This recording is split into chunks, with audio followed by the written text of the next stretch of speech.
Hi, everybody. Hello, everyone. Welcome back to Two OGs Play.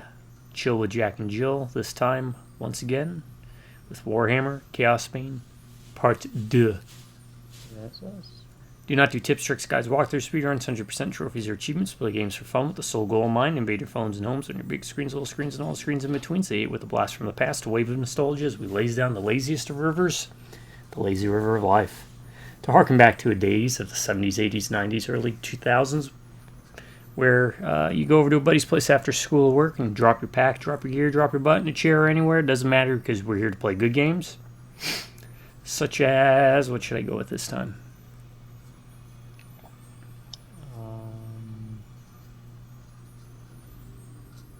They ha- they have to be games we played, right? No, they're just generally good games that we've Uh, only ever played. Yeah, if you want to, I have a bad game picked out already. I just didn't have time. Terminator Resistance. Very good one. Play good games like Terminator Resistance, or even to get together to play bad games like Anarchy Reigns. Oof. It's a very bad game. I tried to give it a shot. Because life can kick you in the teeth, and it's kind of hard to organize events to get friends and family on over to do some couch co-op. The hope is that you pop on one of these videos to put on in the background, whether you're building a shed, doing your taxes, studying for class, or maybe it's 1 o'clock in the morning and you got your phone on your chest and it's just too late for someone to come on over. Well, watch one of the videos, if not this one of the many others on the channel. And for the next couple hours, just consider us your buddies, your pals, your friends. And let's experience these games and the feeling of having disjointed conversations, much like this opening, together. So thank you for joining us, and welcome. Sit back and relax.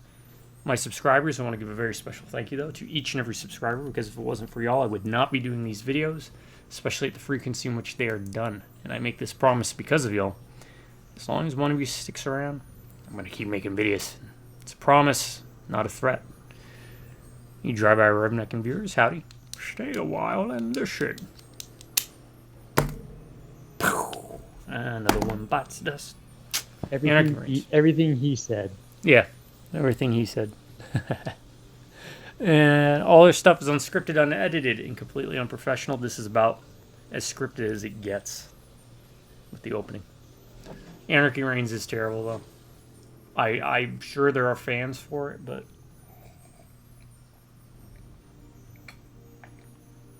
I am not one of them. Ah, crap. I have to go. I'll be right back. Entertain them. Oh my God. Haha, yes, already this early. Entertaining. Well, no one can see my menu, but I'm kind of going through some things. I have the hardest time in these games. There will be slight differences in stats, and it just takes me forever in my head to decide which one I want to go with. So I'm trying to be more, not spontaneous, but initial impression. So I'm looking at 2 gloves, initial impression. I'll go with that. I'm back, by the way. Okay. I'm just explaining to the people how slight variations in my inventory will cause me minutes of Contemplation.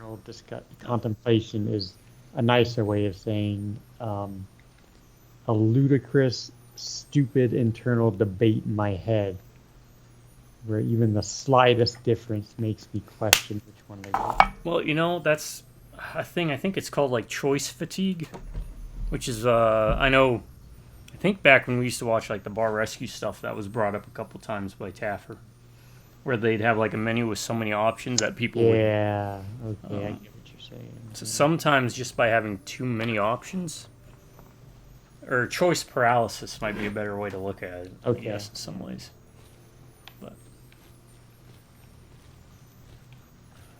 But yeah, for my playthrough, what I'm going to try and focus on, I don't want to bore you guys with me looking at my inventory, so what I'm going to do is I'm just going to roll with it. And then when I hit a wall, that's when I'll decide when I'll switch out my gear. Yeah, I'm trying to be just a bit more initial impression. What do I think? Go with it. Yeah.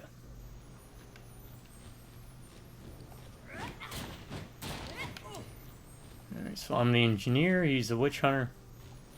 And we're helping Teclis, who's an elf. Ugh, elves. They need all the help they can get. They do. They really do. Damn elves.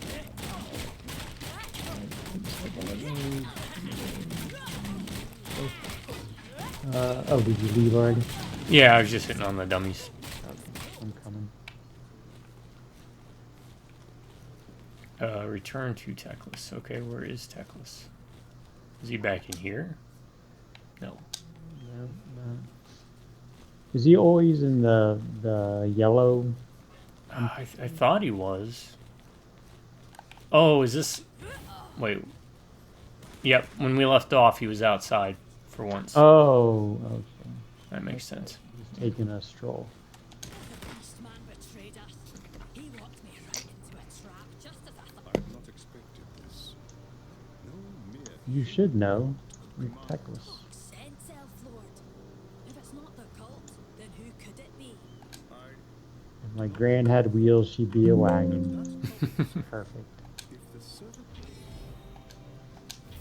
Ah, I know you got my text too, but I love that line from the clip you showed me. Yeah, Raylan. I don't know. Yeah. I can't tell if you're real smart or real stupid. And that is pretty much a heavy tone of the show. And another reason I love Justified is the character Timothy Oliphant plays, like, for anyone that's watched it before, you can attest to this. Outside of maybe, like, a handful of instances, anytime he gets into a fist fight with someone, he gets his butt beat. Because he's not really, like, a tough guy. It's not like an action show, so he has his faults. I'll be right back. I forgot to grab something. Okay. All good. Justified. This phone, what is... Man...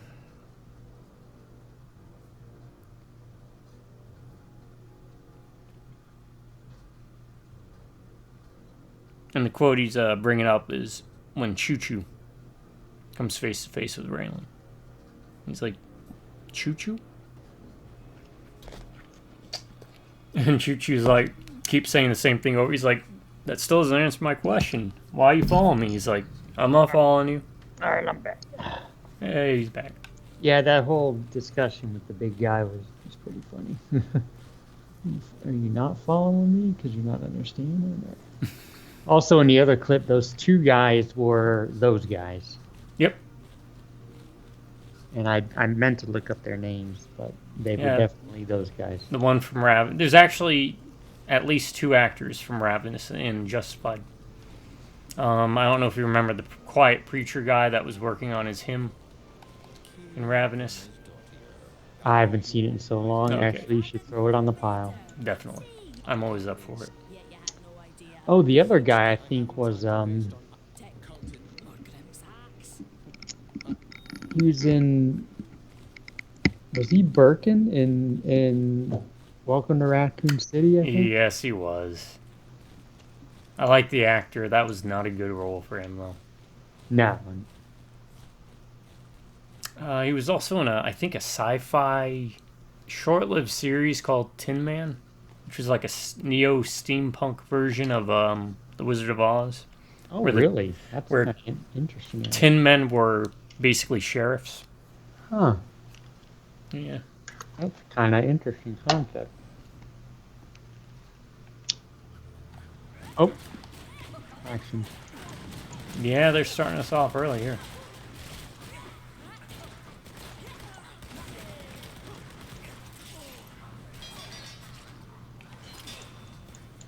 I'm out of fuel right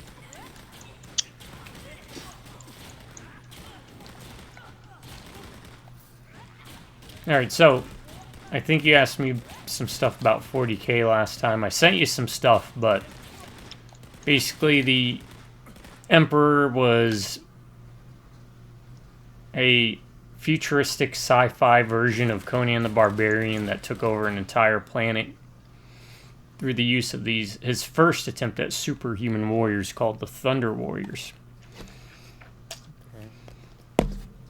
So what happened was, after, and they followed some Judge Dredd stuff there too, where there was like a big robot rebellion and everything, and eventually part of the problem with the Thunder Warriors is they aged fairly quick, and when they aged they'd get more psychotic and more powerful.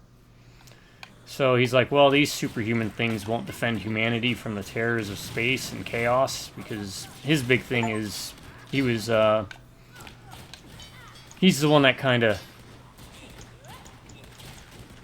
started confronting the Chaos Gods in 40K before anyone else, at least from the human side of things, did.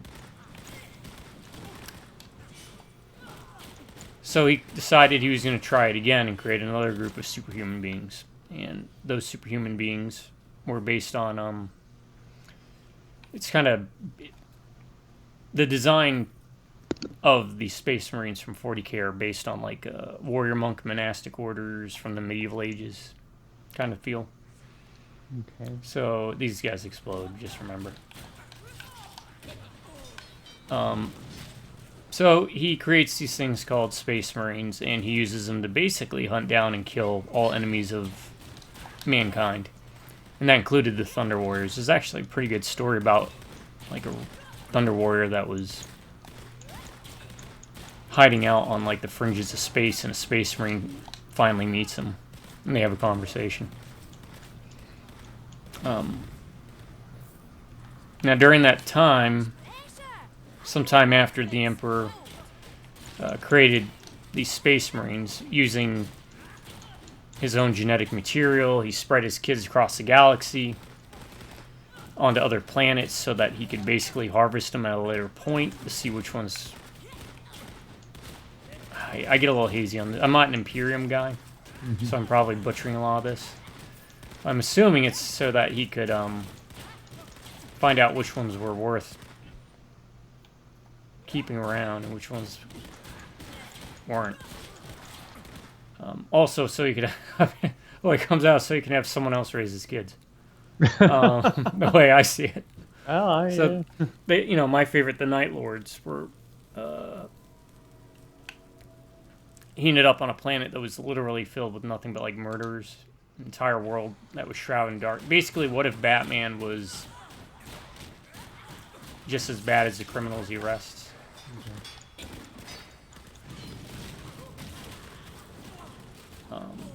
So he created these different Space Marine, what they're called as chapters, is how they're broken up. Then you have something called the Horus Heresy that eventually happens, where part of the Space Marine chapters splintered off and joined Chaos, and it caused basically a civil war. And that's when you get things like the Chaos Space Marines and whatnot. The Night Lords from that one book. Mm-hmm.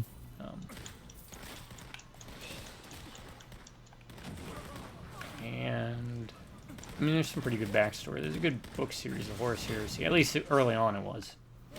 Yeah, I'm saving. I couldn't get to the links. I'm kind of saving them for when I have some time to, dig into it. I did look at a little bit into the Emperor stuff. Yes, I know. I About butchered. the- There's much better people who could tell you. I'm more of a fantasy guy. How I guess he's dead now, Well, he's or he's alive. he's and, basically like, from what I've ever seen, he's like a skeleton corpse on a golden throne. yes, and the throne is powered by like 1,000 people killing themselves a day, Yeah, yeah. but they have to be psychics, right? Yes. Yes. Or is it- I mean, Now they the must thing have is, a lot of psychics to just spare 1,000 a day. well, 40K is basically taking the same type of approach that Judge Dredd did, where it's originally, anyways, it was hugely tongue-in-cheek kind of stuff, Okay. meant for fun, rule of cool, that kind of stuff. But from what I remember, Because again, when it comes to 40k, I'm a Dark Eldar player. I'm a Tyranid player. I play Night Lords because they're cool. Will of Cool always wins out for me. Absolutely. So I'm not like a loyalist, which is what fans of Carcharodons would be, right? Because they're loyal to the Emperor. That's why they're called loyalists. Okay. And he didn't want to be seen as a god because he saw what the Chaos Gods were and what the Chaos Gods did to people. Mm-hmm. But the Imperium of Man, being the best and worst parts of humanity, kind of ratcheted up to 100. You have some factions who took the Emperor to being a god. And honestly, from what I remember, most of the loyalist Space Marines don't, with few exceptions. I think maybe the Black Templars might view him as a god, but I could be wrong. But there is a cult of the Emperor kind of surrounding him, even though that's not, kind of like the Buddha, he didn't want to be considered a god. Right. Sisters of Battle, of course, they're called nuns with guns. They're called, if I remember, the brides of the Emperor. Sometimes the daughters of the Emperor. So they're much like Space Marines are supposed to be an allegory for space monk orders, monastery stuff. Sisters of Battle are like the nuns.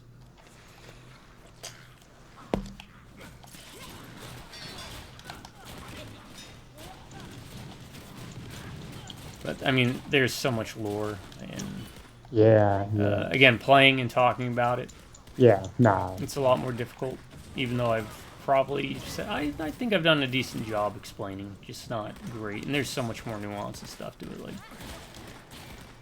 you got the Dark Angels, who were technically loyalists, though the joke is that they're not, because they harbor a deep secret. They hunt down a rogue element. Some say their actual main element, the main faction of the Dark Angels, who fell to chaos during the Horus Heresy. And that's actually what put Big E, as he's also lovingly referred to by the community, in the Golden Throne, is that Horus wounded the Emperor. Because Horus was gifted powers from all 4 of the Chaos Gods. He was basically Chaos's first attempt at creating their version of the Emperor.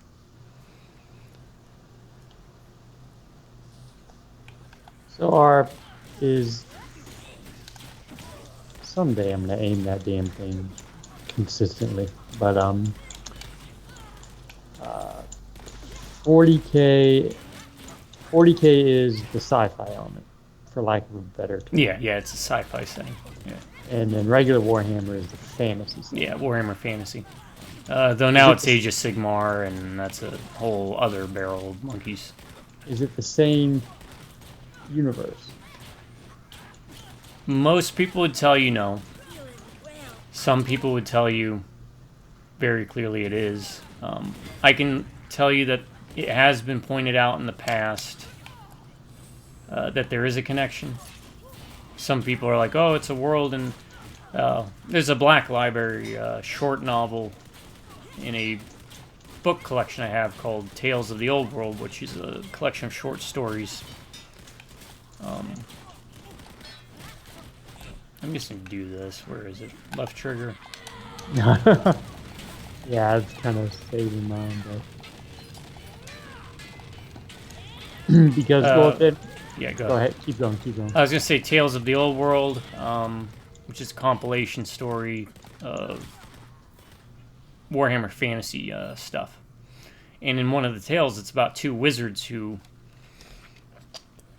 start messing with warpstone, which is like the physical manifestation of chaos into crystal that you can use to empower your spells, but you run the risk of being corrupted by chaos and other shenanigans going on. Mm-hmm.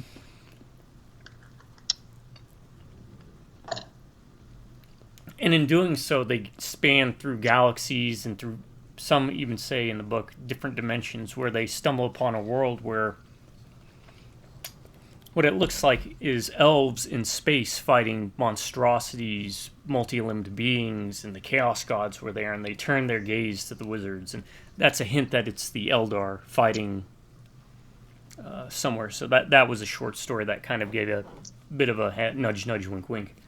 I also have a very expensive book. I think it runs for about $200 now. It's a collector's book written back in the day. Games Workshop used to write. I'm sorry, folks. I'll get moving in a second. I'm just going to try and get through this real quick. They used to do like lore books, fluff books. And what they did is they'd write these books from the perspective of someone that existed in the Warhammer world. There was a book called the Liber Chaotica.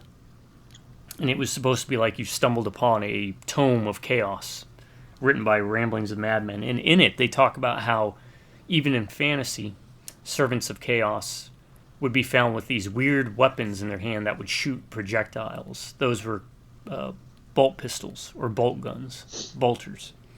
And they'd have things like chain swords, which are, basically what Gears of War ripped off was from 40K, was the chain sword. They just mounted it on a gun.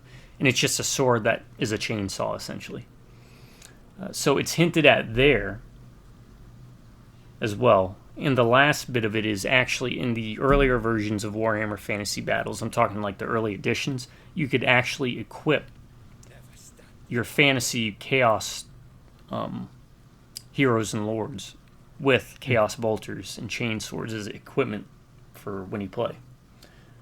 So I'm one of those who believes they're connected. They're not in the same universe because the chaos gods of Warhammer Fantasy are the same chaos gods in 40K. They just transcend realities and dimensions.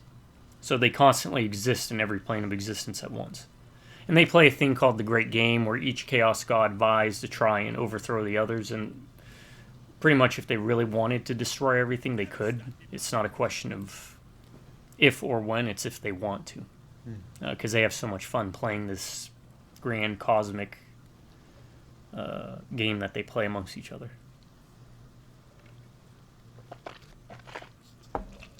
Alright. I'm done butchering the lore. I'm going to put a dip and we'll continue. But I mean, I'm always up to talk about it. And Yeah. so I mean, and I would, I guess when you have so many people writing stuff, how do you, who determines what's canon? Oh, I mean, they've retconned their own stuff 30, 50 times. That's always a... So they're always like a comic book company, basically. Very much, yeah. Like that goes. Marvel and DC honestly don't play in... They're like minor league when it comes to what they do with changing up their lore and stuff, compared to what Games Workshop's done over the years.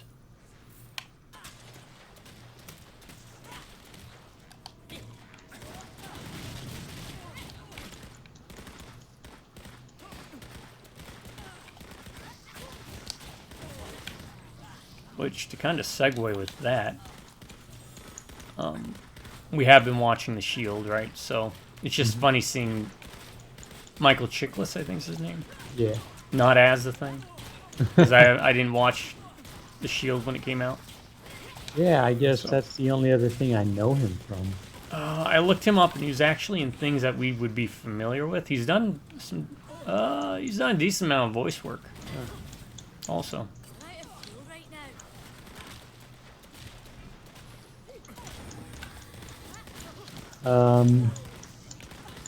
Anyone else in the Shield I might know about? Oh, what's her name? Is it CCH or CHH Pounder? Oh, okay. Yeah. She's in it. The guy from Land of the Dead, I think, is in it. I have to check to confirm that. Oh, let's go over here. That's going to be a dead end because there's a chest.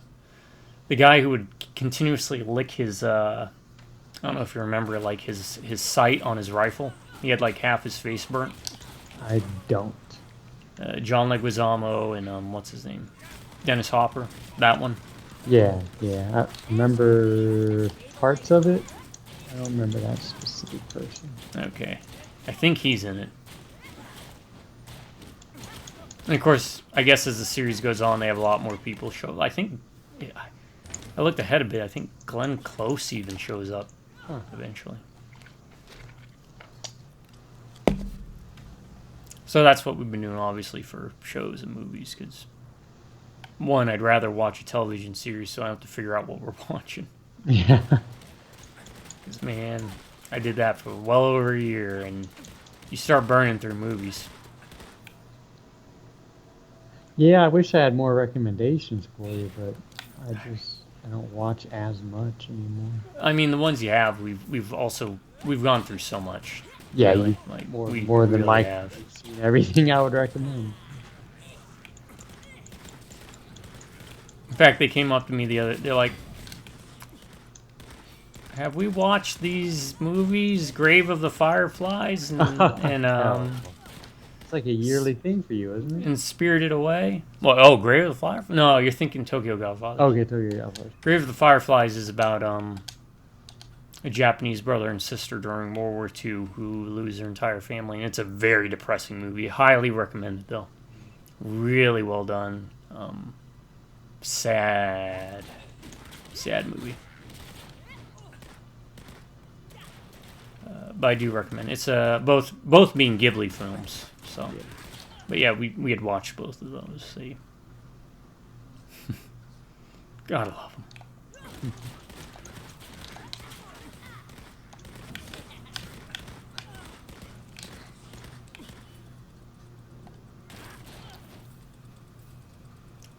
Oh, I'm level 15. Okay. Oh, you can see him down there. Oh, neat. I'm about to hit 14. Yeah, I might actually start looking at buying some more Blu-rays since my Prime membership is not renewing it. I mean, if you ever just want to come by here and take a stack, I am basically a Blockbuster at this point.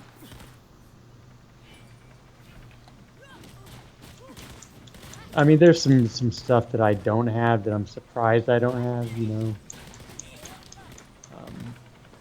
Off the top of my head, ooh, there's a big ugly down there. Oh yeah, that's a Can't beast name any Nurgle. of them off the top of my head, but you know what I'm talking about, where you're looking at something and you're like, wait, I don't have that? I don't. Yeah. Why do I not have that?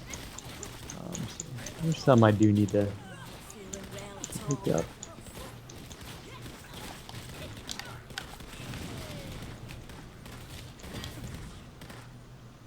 Some stuff I need to replace because I have older versions. Like I think I've told you before, my Bakano, Yeah. half of them don't even work for some reason.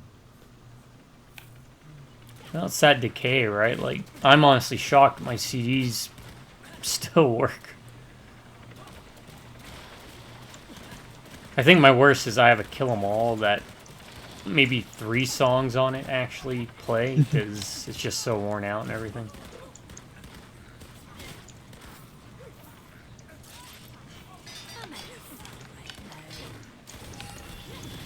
And now, wait, no, now level 15. So. We can cool it after this and see if we got anything. Yeah, we got 'Cause I think we're supposed to be getting like there's an exclamation mark down there, so. I think we're supposed to get access to our god skills now. Oh, okay. Let's see. Let's see. Oh, wait, we got company. Oh.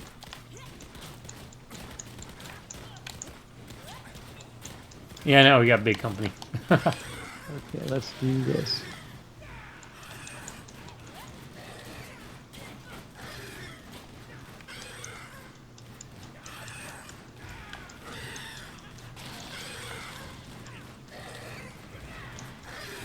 Watch your health.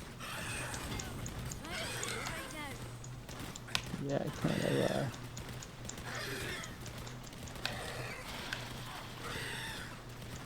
Oh. No! Oh, I risked it. You risked it all, folks. Pay to revive. Yes.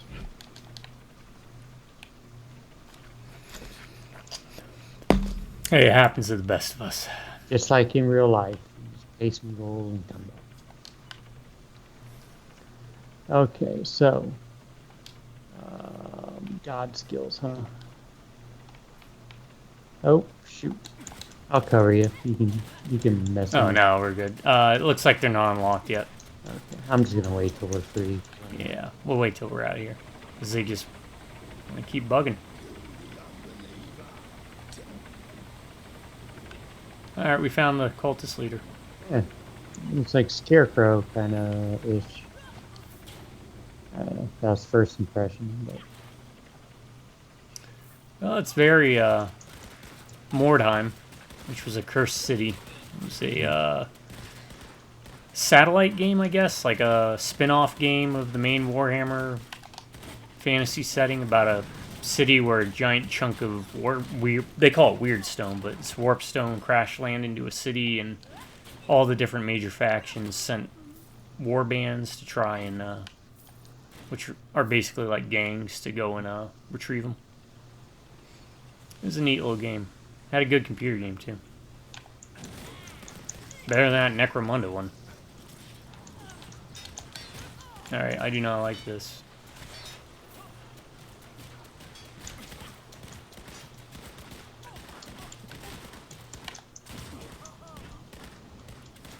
well, somewhere in there is the leader.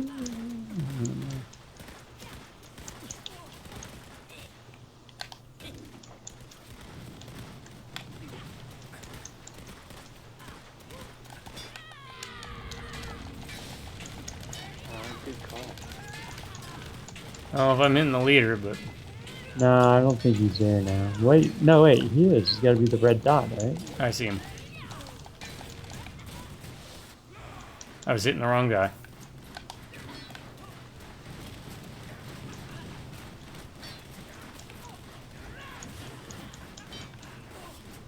And he is regenerating these things.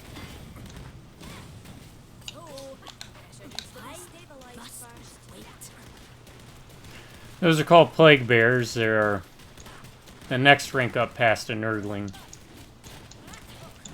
Under the pantheon of Nurgle.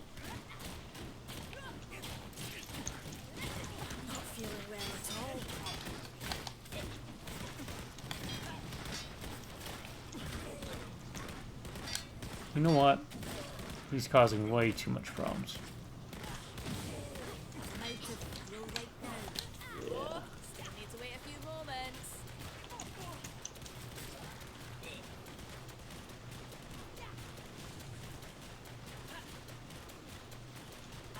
Not for long. Nope.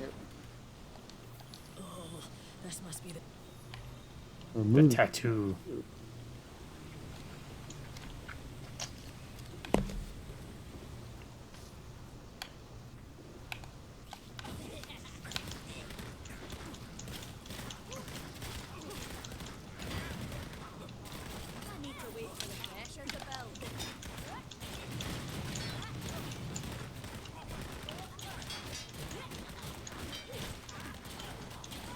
Yeah.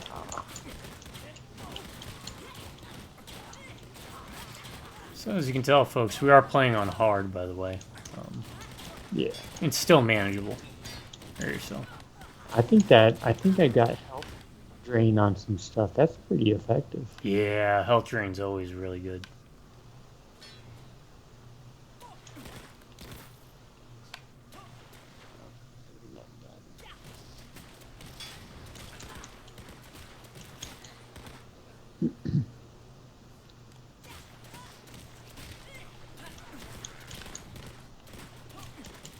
Poor little nerdlings.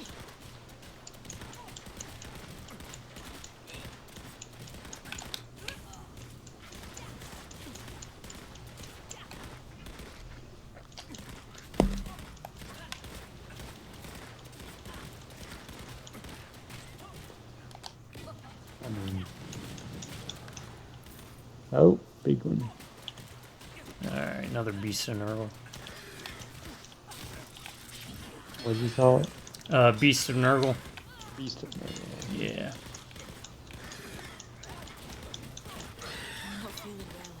Oh no! I was almost dead.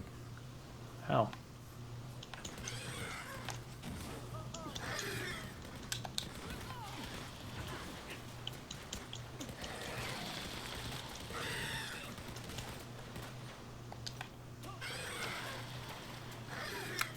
their lore, from what I remember, is they see themselves as like giant puppies, so they run towards the enemies and they try and play with them, but they play so rough that they end up killing it. Then they get sad for a couple seconds and then they're happy again.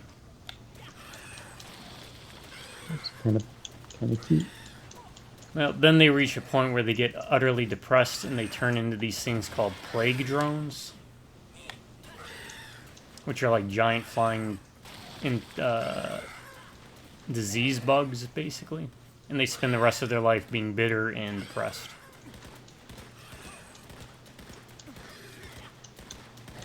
Well, now I feel bad. Yeah, right.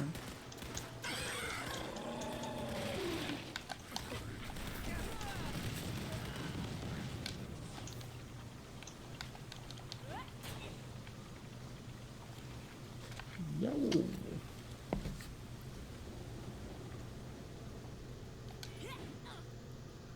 This thing is supposed to be picking stuff up, but it's not, like, from what I can tell.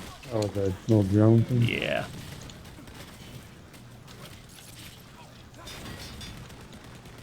I'm out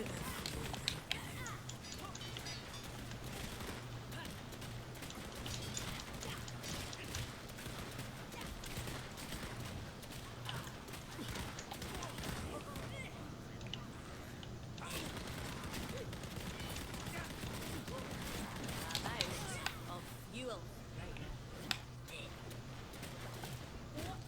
Too much pressure. I don't want to explode.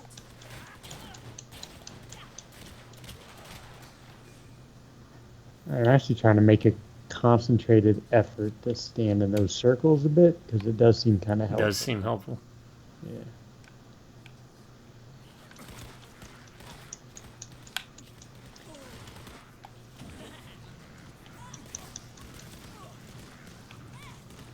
I mean, everything kind of seems to recharge at a decent rate, so.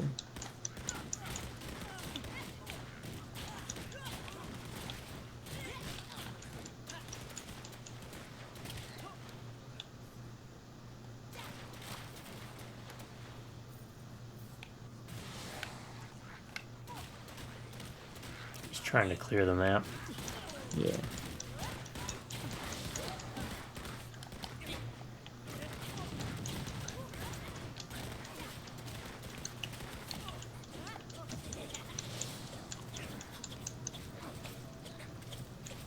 Stop that. I'm out of fuel right now. Yeah, the swords just aren't as fun.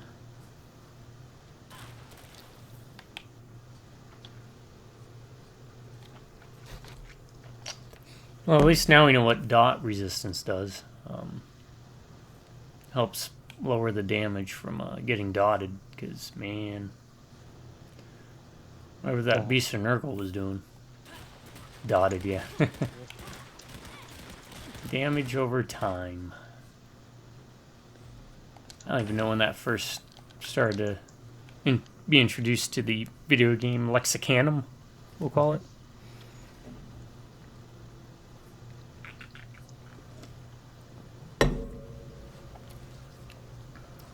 Alright.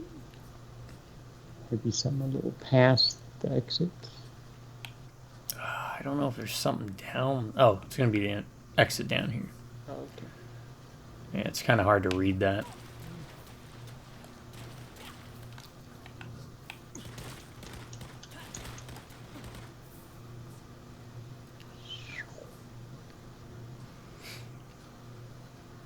You should be familiar with dotting. I mean, you played the Secret World with me, at least for a Yeah, bit. I I did. think we made it to Egypt, or I think that's where we ended up stopping. I mean, I played through the whole game. I probably should at some point.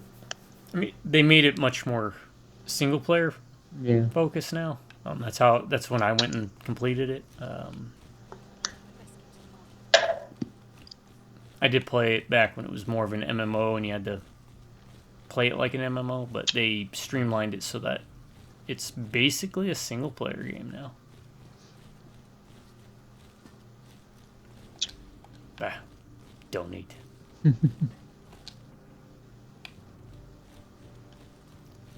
We'll see where we have to go next, and then clear out some of our space. Witch hunter. The symbols should not be difficult to decipher.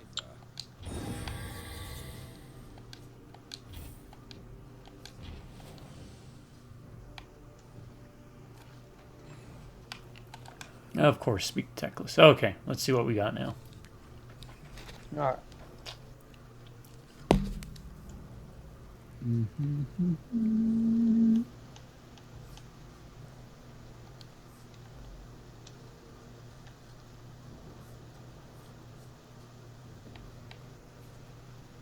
Mutant Hunter coat.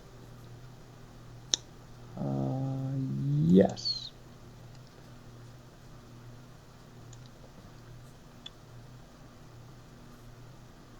Yes. Level 27.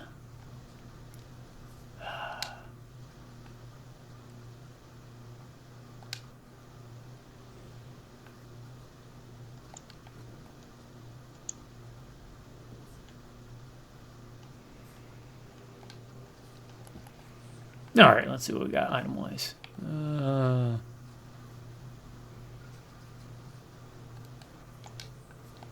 That's fine.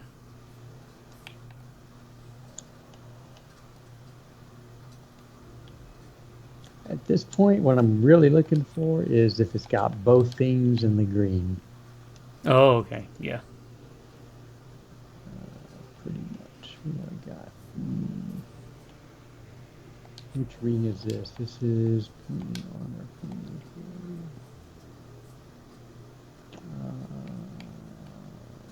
That's actually not bad.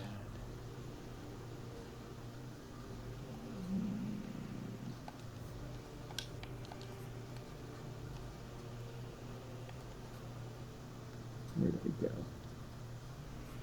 We'll go with that.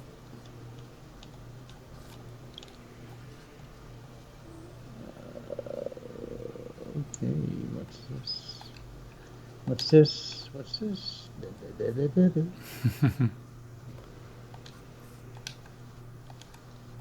Yes. Oh, wait. This is that one. Okay. That one I need to change. Yes. And my metal.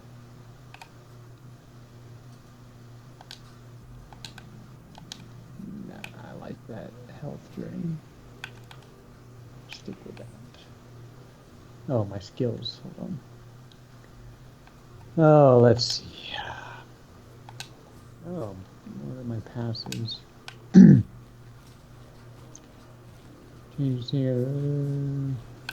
Yeah, I just gotta wait till 20-something. 27, I think I said. For anything interesting. Next passive skill is a 20, from what I can see. Let me see. Oh, I can't. I'm so close. What is this? Spray bullets in an arc in front of you with a chance to slow enemies. Damage 890, 982.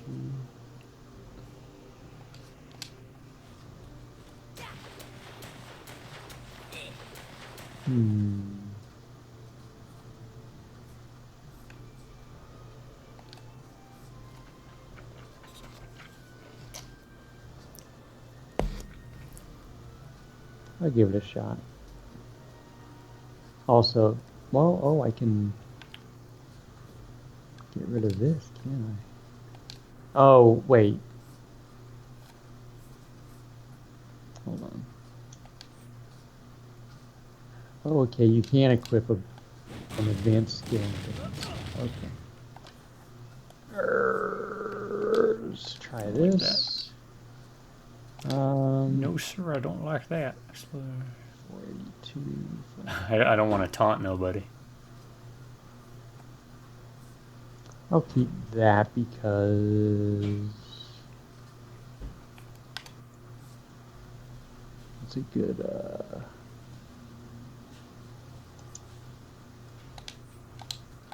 it's a good area effect. Oh wait. Let's do that. Upgrade one of these. Place several exploding fire traps, or Oh, I'm gonna go beat up on some dummies real quick. I'll wait outside for you because I want to build up my heat meter. A mechanic that she's got. condemn. Steam gauge. Condemned. No wonder you like that ability. Oh, yes, please. Let's see what this does.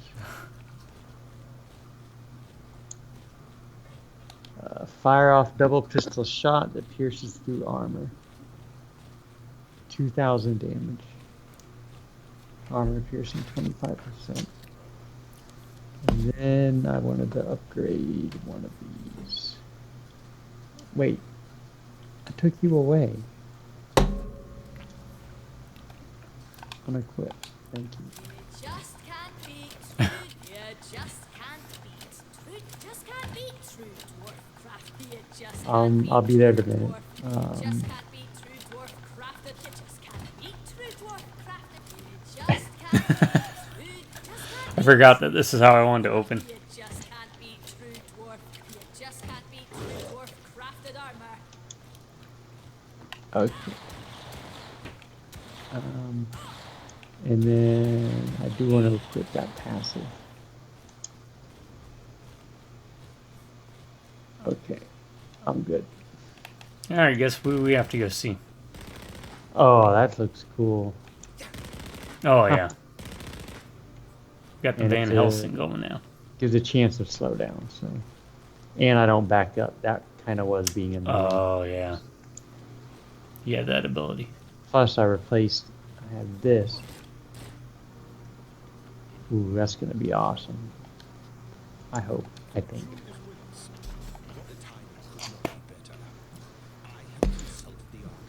Oh, okay. Voss is a witch hunter like me. Not as cool a witch hunter, but hey.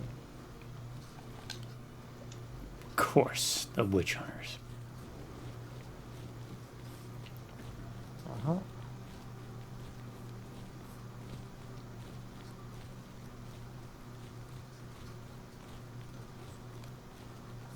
What was that movie?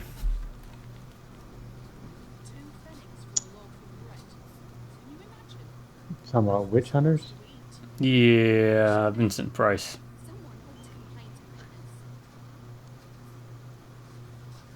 I don't know. I haven't actually seen many Witchfinder General. Oh, It's a that's good a movie. great title of a movie, though. Yeah. It's a good movie. Watched it past couple of years again because I'm a pretty big Vincent Price fan. I like his stuff. I like his schlock. Even something like The Raven, where you get a young crap. What's his name? I'll let you take the lead because I forgot. I mixed up Danny DeVito with Joe Pesci the other day. Jack Nicholson. I'm talking to young Jack Nicholson. Oh, really? Wow. Yeah. Has Jack all to do with the Poe story, The Raven. It's just the title. From a director I like, Roger Corman. So yeah. he got the rights to do all these the Eye of Asgore. He got the right to do all these Edgar Allan Poe stories. None of them really follow any of the stories. They just use the title. But, well, that's going to work. Really good. My mind immediately went to that Hansel and Gretel movie. It was pretty good. The one with Jeremy Renner. Jeremy Renner, yeah. That wasn't a bad movie. No, it was alright. It kind of gives me the same vein as that Brothers Grimm. Kind of like the same feel. I've never seen that one. It's okay. I mean, it's got Monica Bellucci in it, who's like the most beautiful woman in the world. So,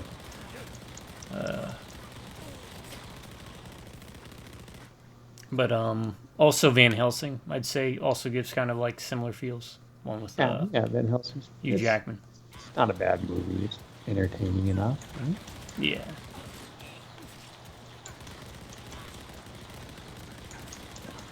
I was just trying to think of different media, witch hunters and media, you know. Witch Hunter Robin, right? Witch Hunter Robin, yeah, it's one of the first anime series I got into. How many people would know that one, really? Like, Yeah. I hardly ever see it brought up. The Fable comics had a pretty neat arc. Are you familiar with the Fable comics? In passing, mostly from you, and I think you and Gabe have talked about it before. It's basically like that Once Upon a Time series. Yeah, they had a Wolf Among Us, right? That's what that Yeah, game's based yeah, that about. was based off of, yeah. Big B Wolf is the big bad wolf from the fairy. I see, yeah. And then they all had their own, like, it was a society of them living in New York, and the witches kept them hidden by spells, and, you know, like, they all had their own things. Like, Bigby was the detective, Snow White was, like, the mayor's aide, King Cole was the mayor, and then there was Beauty and the Beast and all this and that. It was pretty neat the way it was set up, but anyway, what I'm getting at in reference to this is Hansel and Gretel were witch hunters. Obviously, because, you know, what they went through. And they had an arc where Hansel became very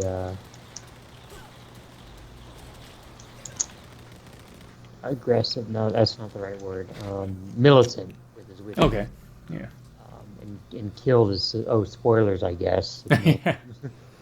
Winds up killing Gretel because Gretel hooked up with the old witch that they thought they had killed, Oppenheimer, in their story. Caught up with her and started learning from her. It was a pretty neat arc.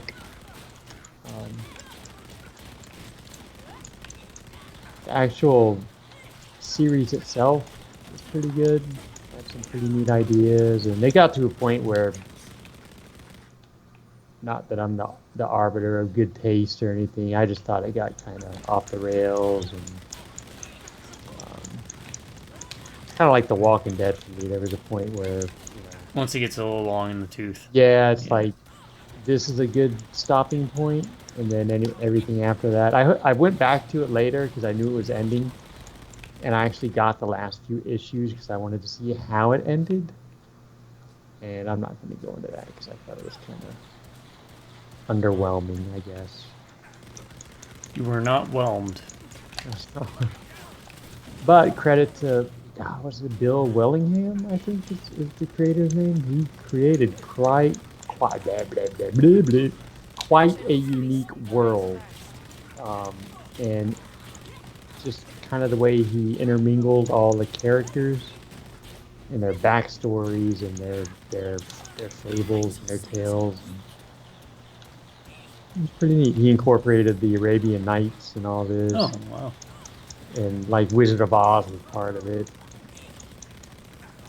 There's some pretty neat concepts. Pressure needs to be stabilized first. I mean, there's a lot of material to work with that stuff. My favorite was Cinderella, because she ran a shoe shop, and she was actually like the secret spy for the Fable government. You know, like, people wouldn't suspect her, ditzy old Cinderella, you know, Yeah. shoe shop owner, but she was like the spy. She was pretty cool. What was that other one that's kind of like that, maybe? Something to do with... Was it... No, was it Alice in Wonderland, maybe? Talking about the books I read? Yeah. Yeah, that was like What was it? Something like the Mad Hatter was like an assassin. yeah, the Looking Glass War. Looking Glass Wars, It that's was it. a trilogy. It's pretty neat concept too. Yeah, the Mad Hatter was Hatter M. was he was like the assassin, or kind of like what's his name, Dishonored, Oh yeah, yeah. like one of those types, family guard assassin type thing. But, God, I haven't read that in a long time. You brought that back. That was pretty good. Like the rabbit, the white rabbit was like the advisor. Oh, we got a big guy up there. Oh, oh, oh. Let's test this out.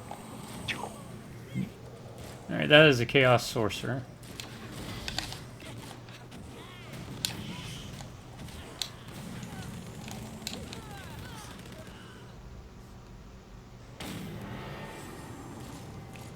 With those types of attacks, if you stay close to them, you can usually dodge it pretty easy. Just because of how angles and crap work. Alright, this is where our armor piercing comes into play, because they usually wear heavy armor.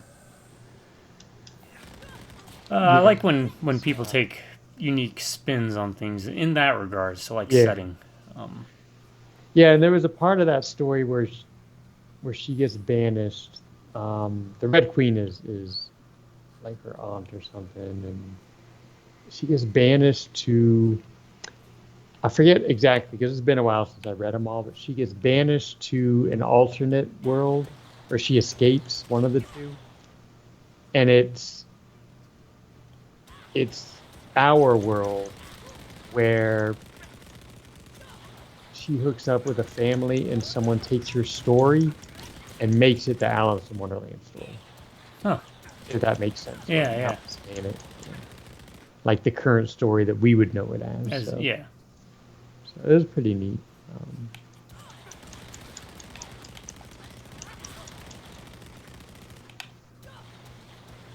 I was not so much a fan of the Xenoscope Alice in Wonderland comics. I think they lent much towards horror related, you know. Mm-hmm. And I think they had a scope even outside of Alice in Wonderland. They did all the other stuff too. Yeah, this twin shot thing is really. Too much pressure. I don't want to explode. I mean, it drains the thing fast, but by getting those circles, which now appear more and regenerate faster. Too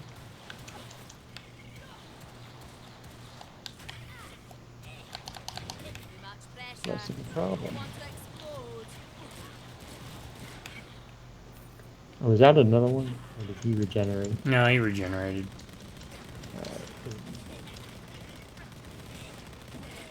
I'm out of right now.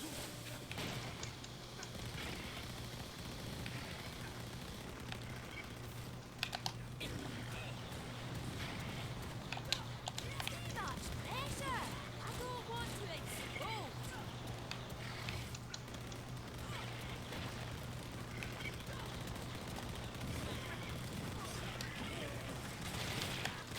Oh, that's right. Oh, crap.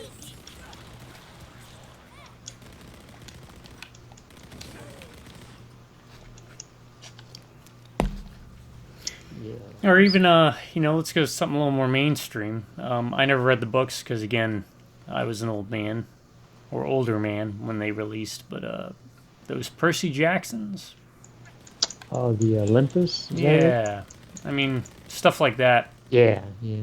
where they kind of add a little bit of a twist to it. Yeah.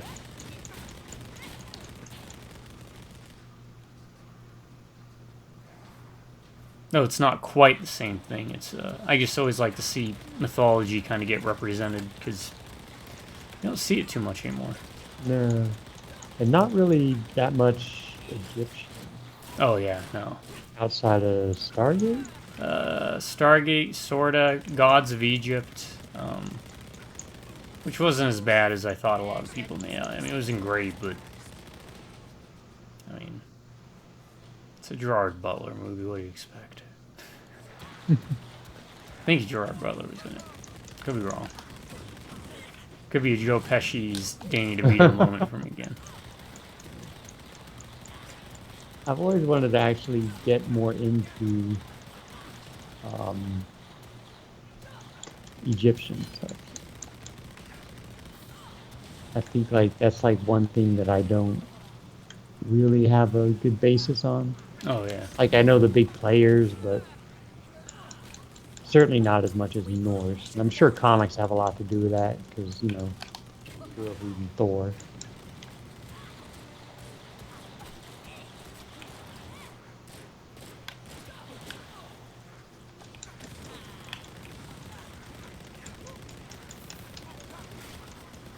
I'm out of here right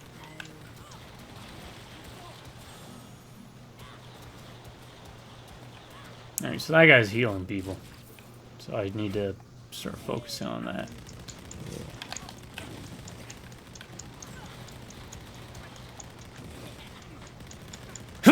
Excuse me. Bless you. Oh, old man sneeze. That hurt too.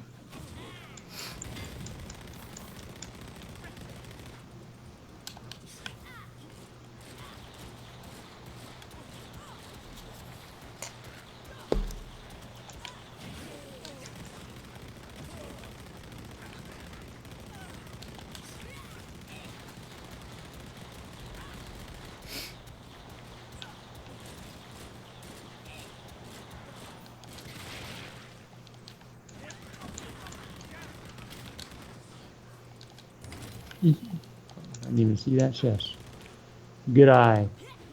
Or was it on the map too? It was on the map too, but I'll take the compliment. I forget about the map.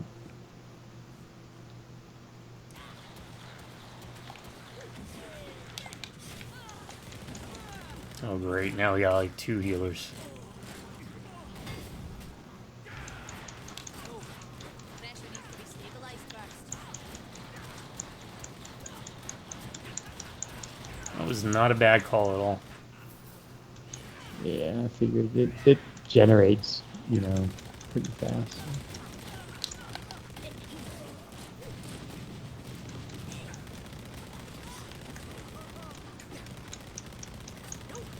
Pressure needs to be stabilized first.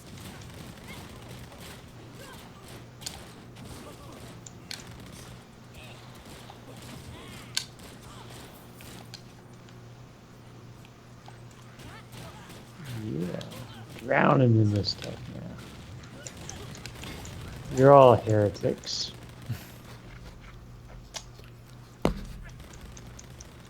Alright. Should grab enough from this way. I don't know. The nerdlings heretics because they're young, right? It's that age. Is that age-old question? Like, are you born with sin? Are you a nerdling who was born? I'm trying to remember my lore with that. I Is kind it- of say it tongue-in-cheek. Tongue in cheek, Yes. yeah. It's a legitimate question, right? Yeah. I think, well, plague bearers are people who get blessed by Papa Nurgle through their diseases. Nurglings, I think, are just directly pulled from his butt, literally. Not even... There's an attack in Total War Warhammer that your Great Unclean One is what they're called, and they're just basically giant Nurgling, but very powerful. And one of the attacks is he poops on your enemy's troops and shoots out little Nurglings while he's doing it. It's a neat little animation. There's a lot of good animation in that game for stuff. But in the Warhammer world, no, everything is heretical.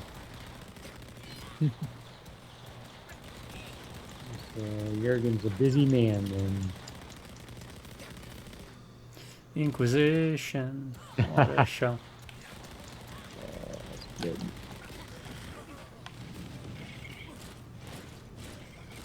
Oh, I can just hold the button now. Oh, yeah. No. I probably should have said something earlier.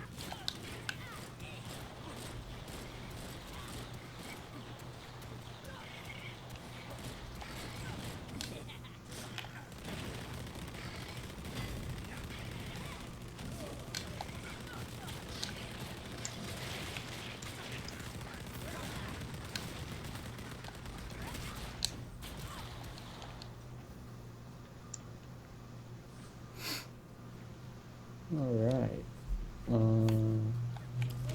Guess we're going the right way. It's kind of a big. Oh, did you ever play Zombies Ate My Neighbors? I think I played it with you. We probably did play that on my Yeah. totally unmodified mini SNES. That has that been remade? That seems like something that someone would have at some point wanted to remake, right? It had a sequel, but I don't think it's been There's a fan project, doing a first-person shooter version of it. Oh.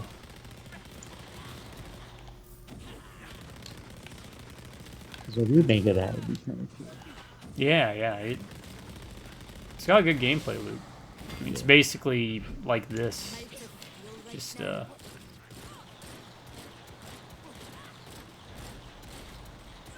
I guess you could kind of say it. You punk. Gauntlet kind of led the way for games like this. Yeah. It's the earliest one I can remember. I used to waste a lot of money in Gauntlet. I don't know if you remember, we played that one Gauntlet game. Yeah, we did. I remember that. It was kind of like a modern take on it. At the time, it was modern. It was alright. Yeah, there's something, there's usually something about the classics, though, you know? Yeah.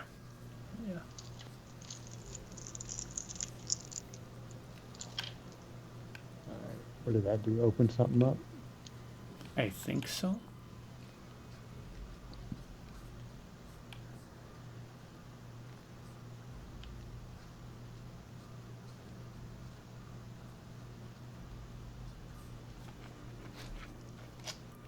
I wanted to clarify this. It was not Hammer and Bolter. The magazine compilation was a compilation called Inferno. At least in the 90s, with the Warhammer comics. I remember that they have some like Malice Darkblade and stuff. And then I think before that it was like Warhammer Monthly. Back in the 80s, early 90s maybe. I did a brief look through online. I think you can get some of them on Amazon.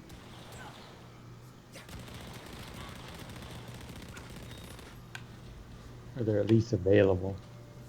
Light to south is here. Okay. Alright. I guess we'll go south? There's a little arrow on the map pointing like to the west, but I thought we went over there. Maybe we missed something that was over there before. Yeah.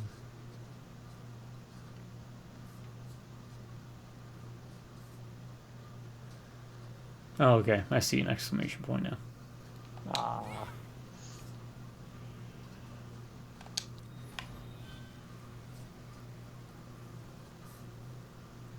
Okay, there we go. Yeah. Of course. Oh, speaking of course, a horse, of course, right? Which to younger viewers was a certain show about a horse. It had peanut butter rubbed on its gums. It got me to thinking, have you ever seen Too Hot to Trot? Or Hot to Trot, may have been? No, that's the Bobcat Goldthwait. Bobcat Goldthwait and John Candy does the voice of a talking horse. Yeah, I have not. Okay. It's really not as good as it sounds. But I mean, it's always worth a watch. I mean, I'll watch anything John Candy. Oh, yeah. That guy's Pleasure. he was $1 million. Yeah.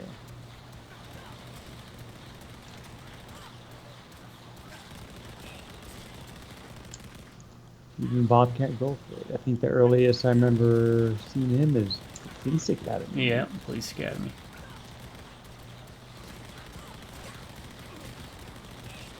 The last good Police Academy movies.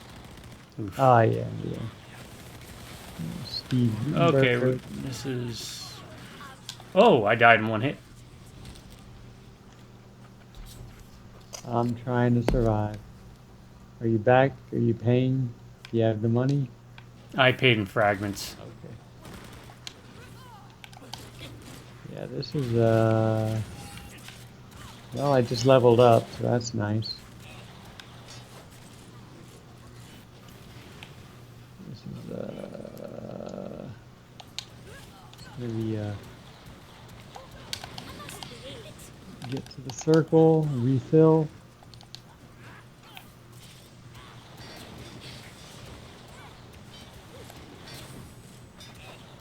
Really, we just gotta whittle away the little guys, right? Yeah, once we get rid of the ads, we'll be good. Nope, wake up. Oh, Wake up. they keep respawning. Okay. Some of them keep respawning.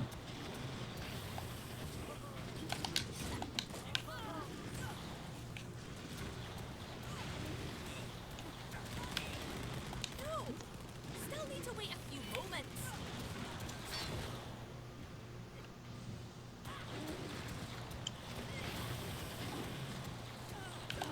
Oh no. I'm forgetting my own rules. Don't stand in the circles. Oh yeah.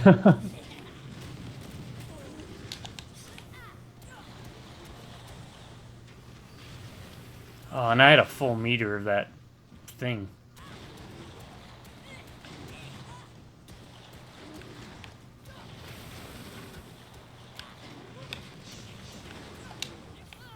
Does he have some kind of spell where I can't regen my action thingy? He might.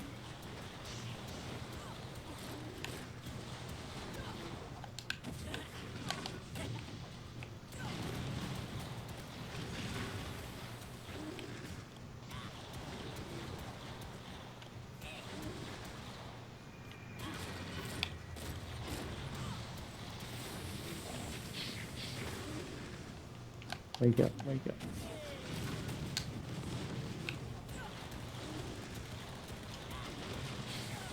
Oh, crap.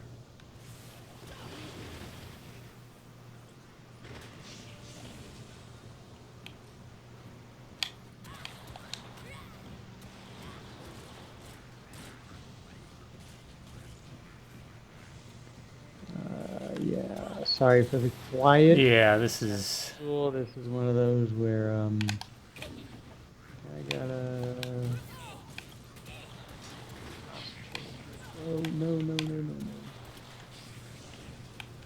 Wake up! Wake up! Stop hitting me! I don't know why you would listen, but appreciate it.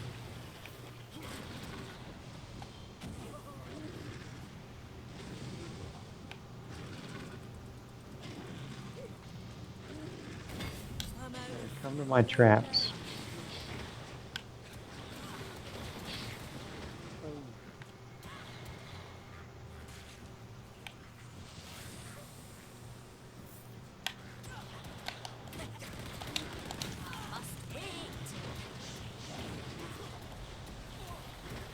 No! Signs. He's gonna blow up. I don't want to die again.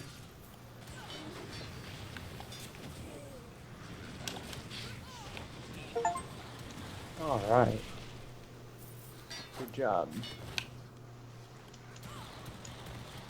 Oof.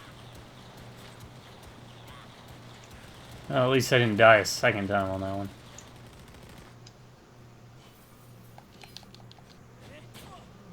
That was good stuff. If I was playing my Slayer, I wouldn't have died. You guys just hanging out back here. Now they were like, oh, he can handle it. He's a giant mutileth vortex beast. Who can render reality.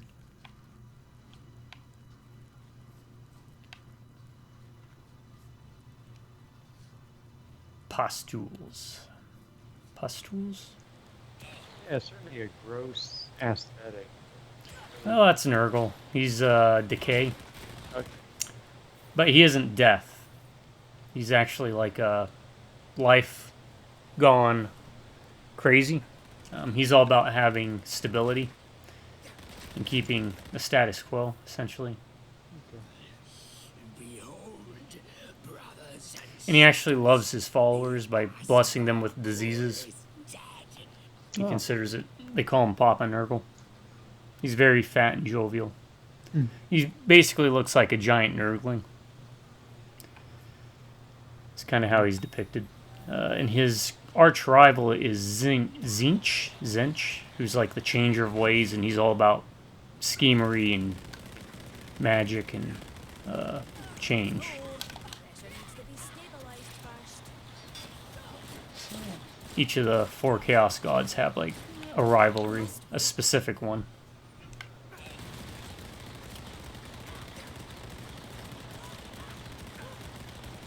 I'll trade hits with you. My buddy can out-damage you. I'm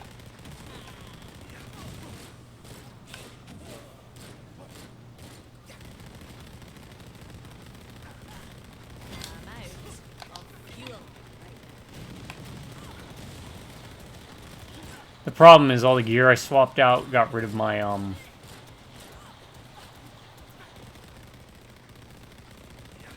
what was it called? The health steal, life steal. Health ring. Yeah, health ring. So I'm at the mercy of this healing pot for the most part.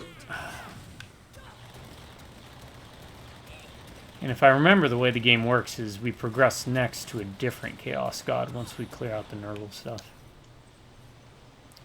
We go through all 4 of them. Aha. Okay.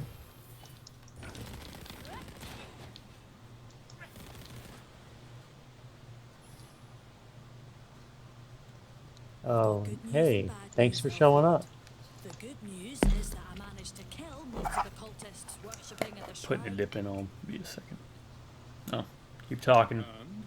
Oh God, now I have to press it just because he says "and." Is that Kessler I'm like expecting like a paragraph of dialogue.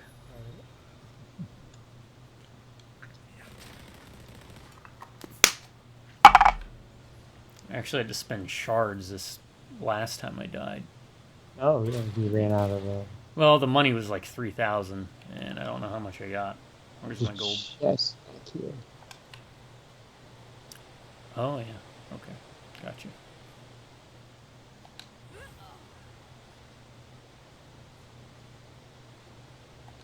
We should move about the same speed now, by the way, because I don't have that item that made me run faster. Oh, you got that dash, man. Oh. Okay. Nothing, I would think much scarier than a dwarf with a dash.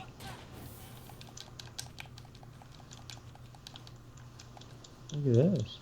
Oh, I think I'm like full. Oh. Yeah, me too. So Yeah. I am going to drop anything that's gray, because usually that's what works.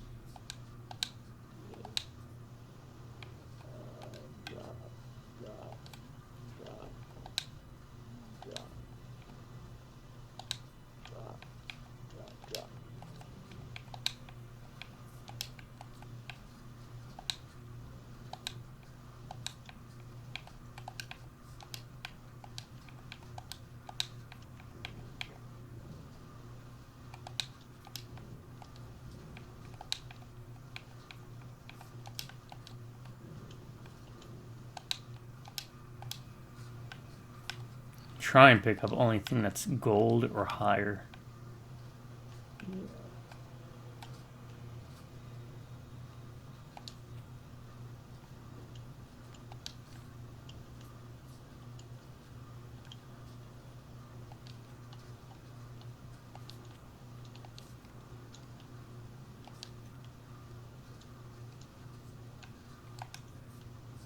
Okay.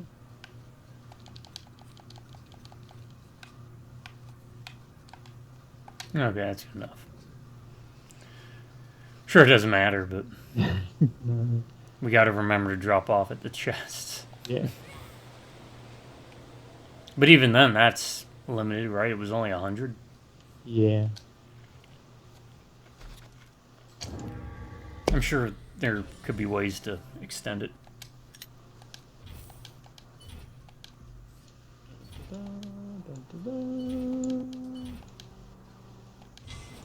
God favors unlocked. Okay. Okay. That's what I wanted.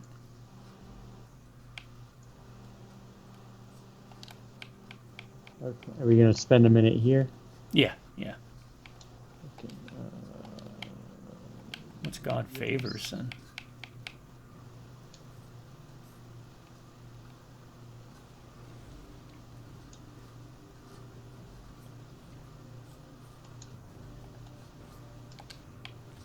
Yeah.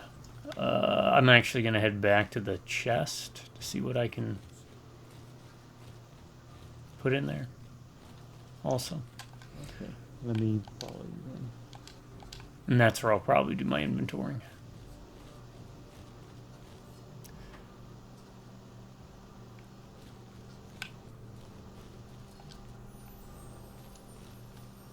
Alright. Okay, so. What do we got? I have some hats here if you want them. I think they were yours. Oh, I think I dropped them off. I didn't to make room for my other stuff.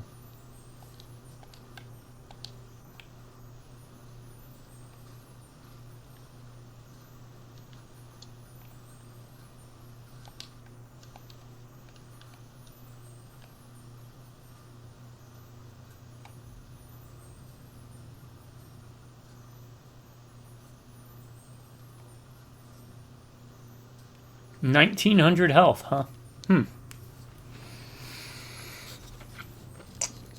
The other one has lifesteal.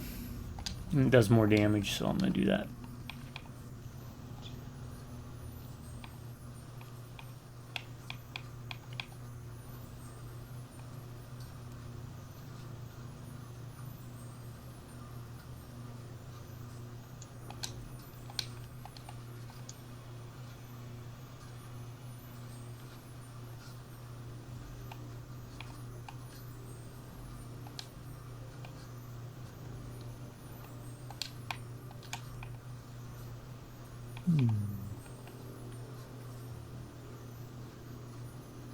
Yeah.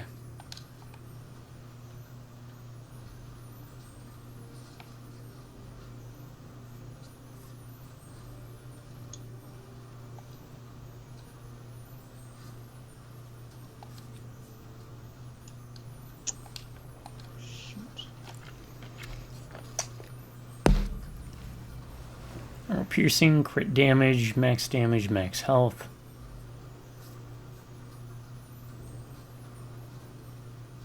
Oh man, these are some pretty good weapons here.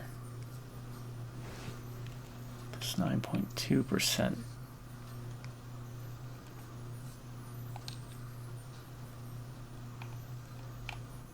Okay, so the god stuff got unlocked, right? We should have access to it, but it says we have. I think from what I read online, we have to do a quest for it. Okay.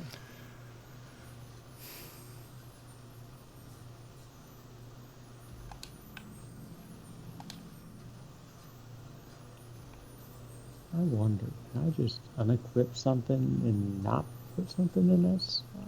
Yeah. Well. Okay. Keep that. Definitely keep that. I guess I'll keep that. I need the roll. Traps are good. That's good. That's good. Alright. I think I'm good. Let me drop stuff off.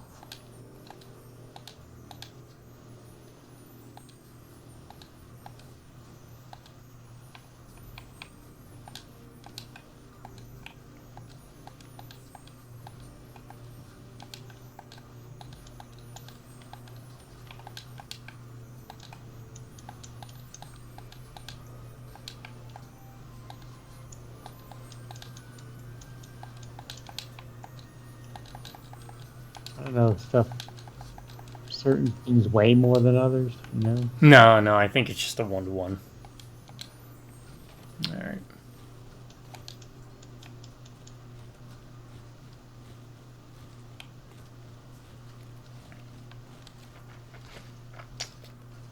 Yeah, that was a Mutileth Vortex beast. It's a Chaos monster. Came in 8th edition Warhammer. Are you going back to Teclis? Yeah, because I want to see if maybe now we can unlock the shop a bit more. If we progress it a bit by talking to him. I'm gonna go pee real fast. Alright, you're good. Beneath the streets of Nurgle, the city is in Talk sense, Elf Lord. I destroyed Kessler's cult. Kessler. Worse. A chaos cult is an extension of its master. Most are nothing more than depraved souls dabbling in Powers beyond their kin. But Kessler is different. Some Sure you can. enough forbidden law to win Nurgle's blessing and rise to the rank of champion. I should have guessed the truth. Hadouken.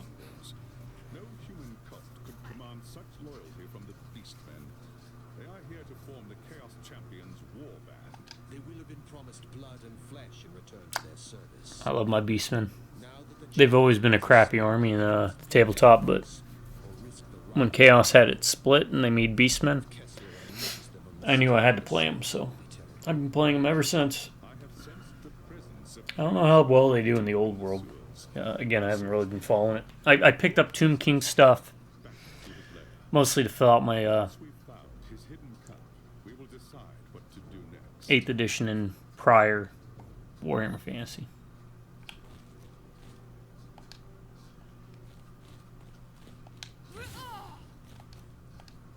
I'm gonna donate anything that's his.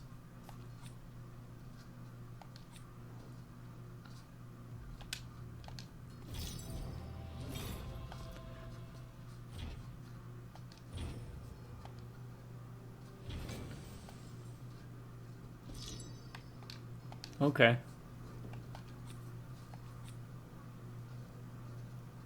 You know what?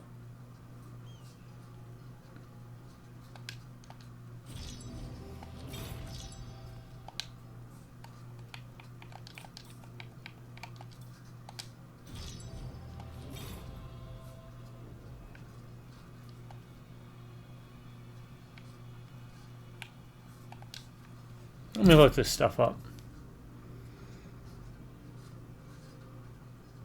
What's reputation, Chaosbane?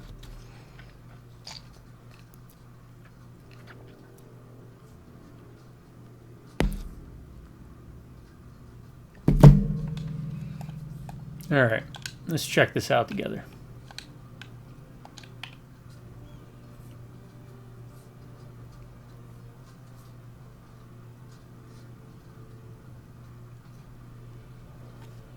Oh my word!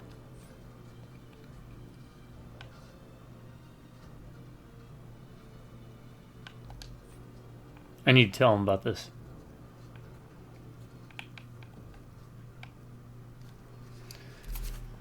Alright, how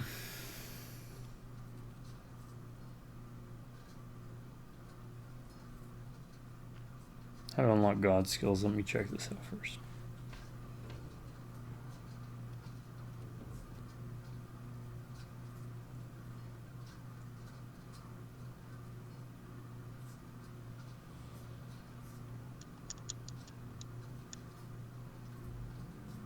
And we have to complete a quest. You might want to donate.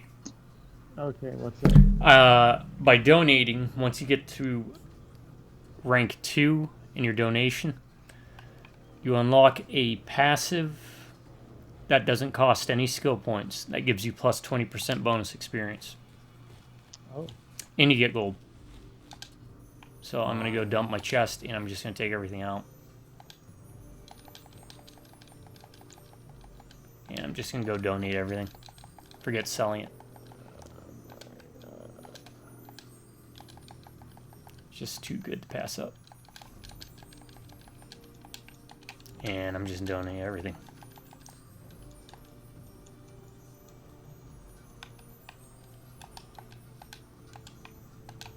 that's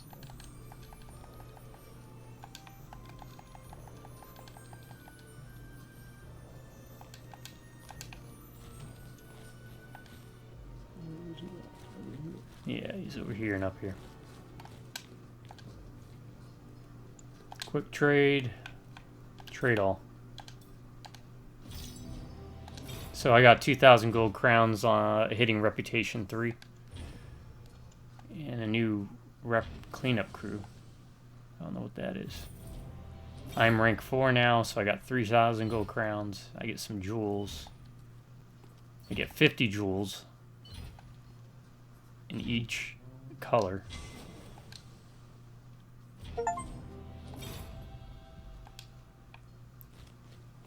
I'm assuming there's different guilds that you can donate to that give you that.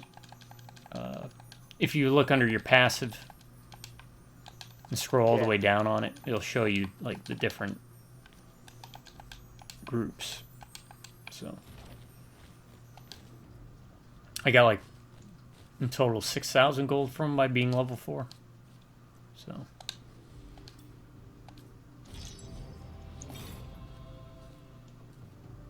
Nope. Went too fast. I'm starting. I put stuff in and I store it back. store it back in. Yeah.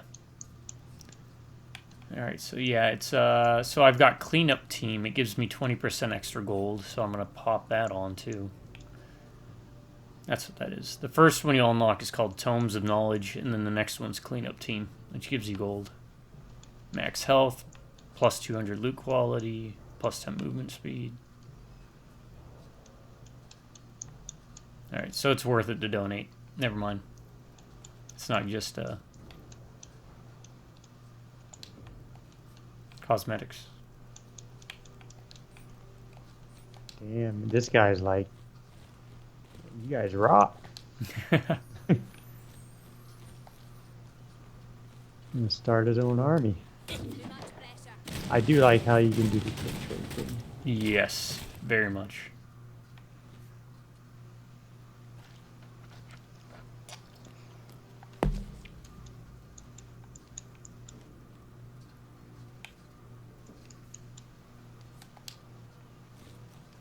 Alright, let me, give me a second, because I gotta... Alright. I do have something equipped everywhere, so... alright, so it's a passive, right? Yeah, yeah. It's on the passive side. Scroll down until you see... Go past God skills. It should be Collector's Guild skills. Got it. And I got Tomes of Knowledge,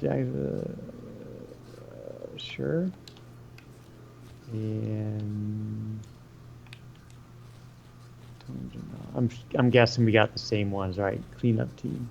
Yeah, if you got that one unlocked too. Yeah, sure. That's More gold, yeah. because we're going to have to revive. So these are really neat, actually. Oh, they're stronger. You can unlock stronger potions too. I don't know how you get those, but.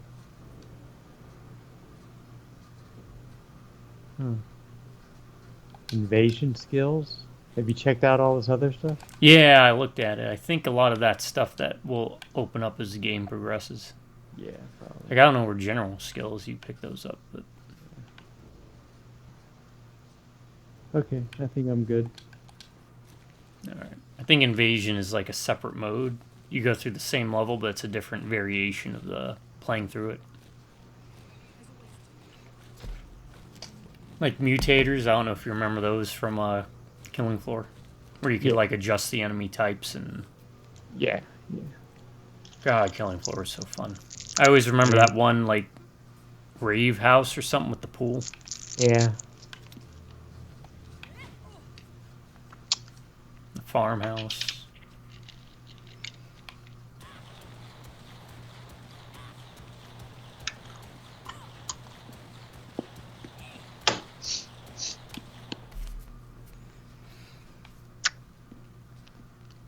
Oh, I was gonna say, most iconic video game sound.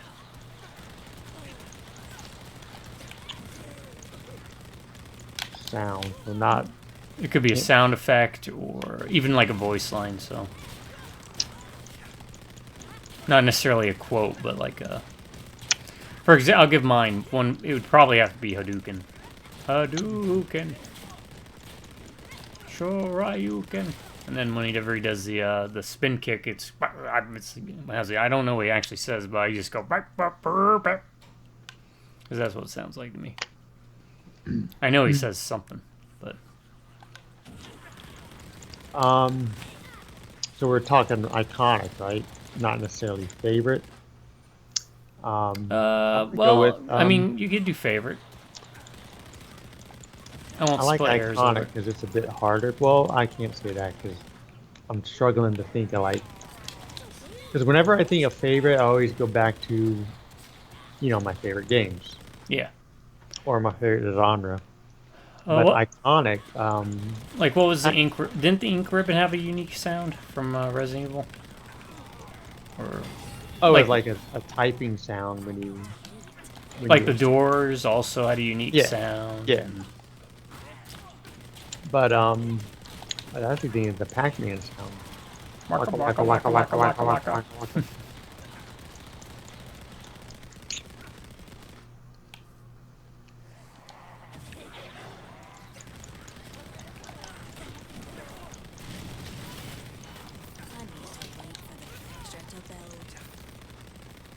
Also, the old school Resident Evils had like some of their menu sounds. I don't know if I could actually accurately describe them. Like almost like a plinking blink, blink. I know what you're talking about. Work around the menu and stuff. Yep, I know what you're talking about.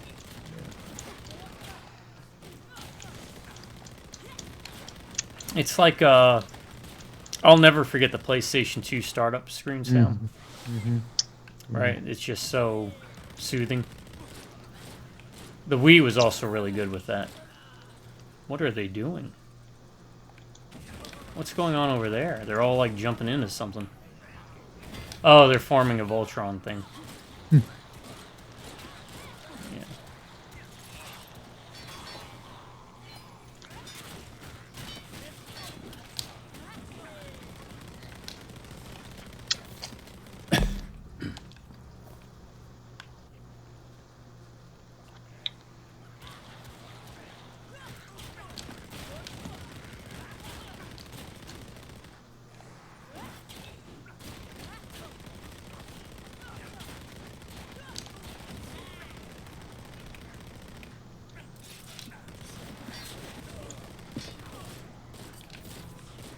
Pressure needs to be stabilized first. Oh, big one.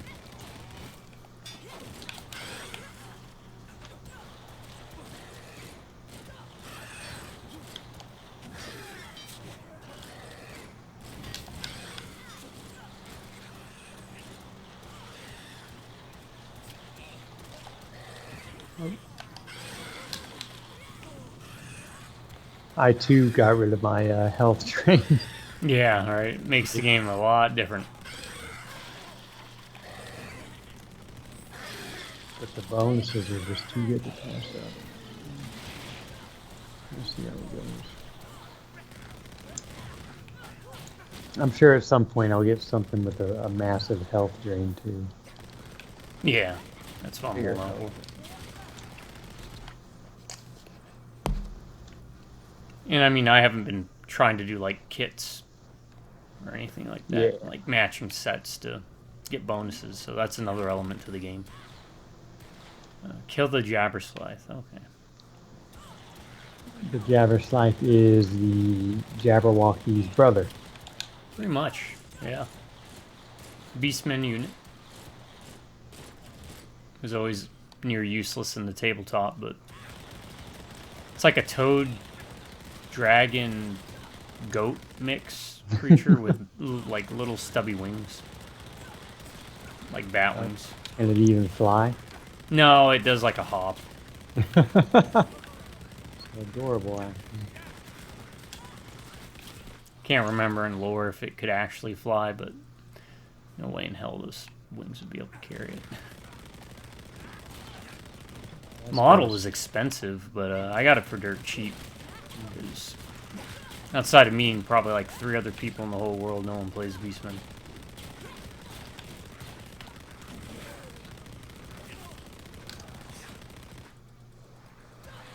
Oh, great.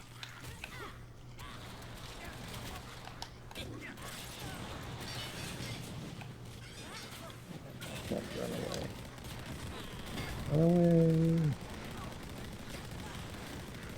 I'll just keep doing this. I'll just keep doing this.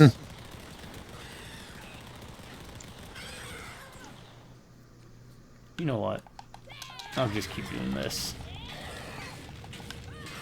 Oh, you're running? You're running now?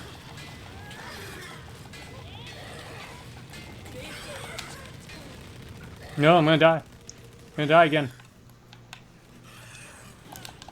No. Still need to wait a few moments. Trying to get rid of this beast guy. No. I must wait. Oh, he's got tracking little missiles. Not feeling well at all. I'm not feeling well.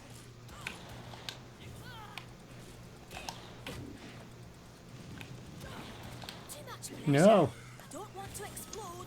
Stop running. He's only running because I'm running. Still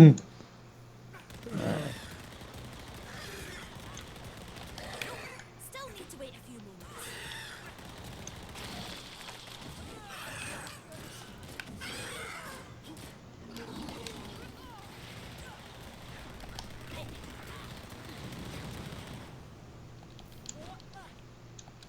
Okay. Little breather. Hold on, I gotta pop some medicine.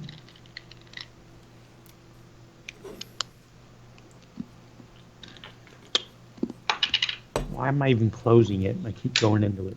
What is a Resident Evil that you do not want to see Capcom mess with? Like a remake or a remaster or... What is a game you would not want to see them to do? Like, I mean, we've used this as an example of one we'd like to see, which is like maybe a Barry and a Rebecca Chambers game. Yeah. Focus solely on them. What's one you would not want to see them do? Remake. I don't want them to remake Remake. the first one because of the setting. I think, like, if they remade it the way they've done the recent ones, I don't think it would do it justice, the setting. And I love the remakes, but I don't want to see a Wesker prequel. nah.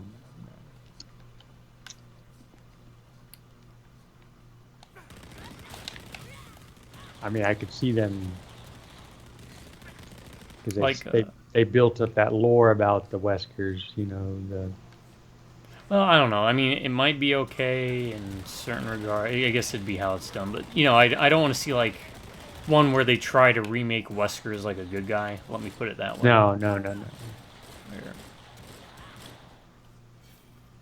But, I mean, there could be some, like, it could be kind of like Galarians. Wasn't Galarians kind of sort of a thing where there's a group of kids or something? I have played it, and I honestly could not tell you anything about it other than vague recollections about the powers. Okay.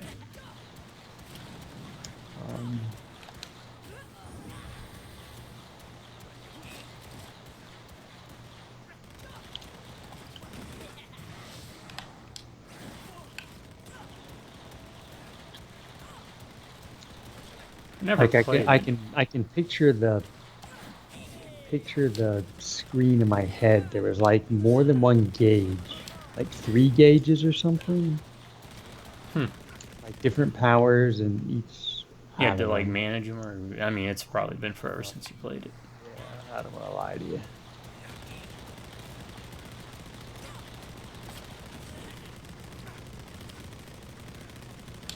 Oh, there's the Jabber Slide.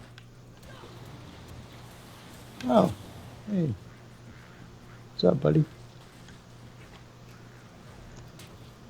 Oh, Some things I would absolutely love. Parasite Eve remake. No, no, no, no. Get me out of there. He surrounded me. Oh, did you go down? No, no, almost did though.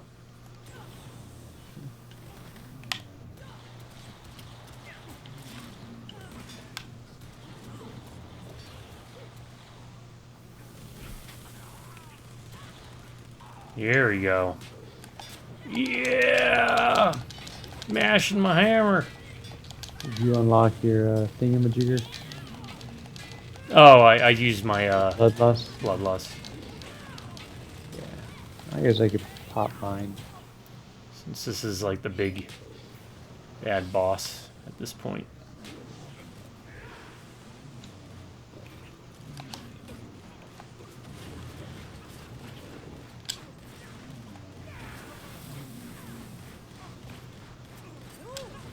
Pressure needs to be stabilized first.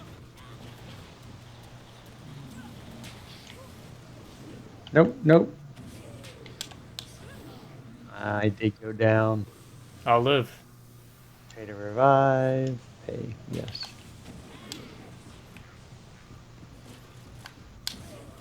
Oh, he was almost down. Too much pressure. I don't want to explode.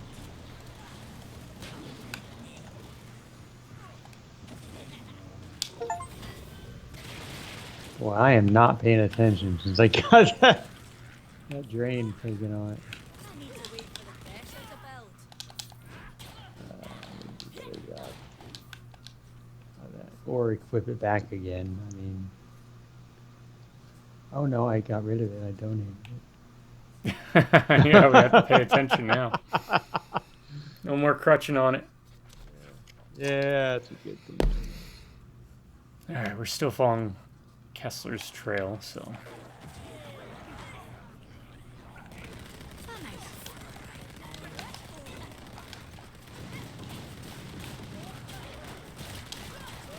He's spinning like a ballerina. Spinning like Pookie. These death tambourines.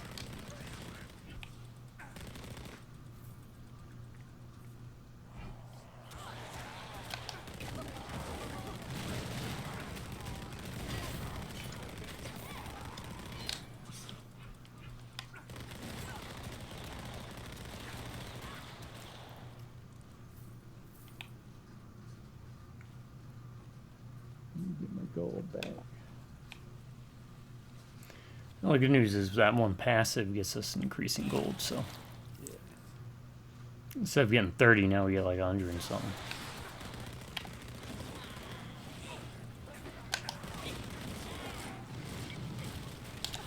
Lots going on there. Yep.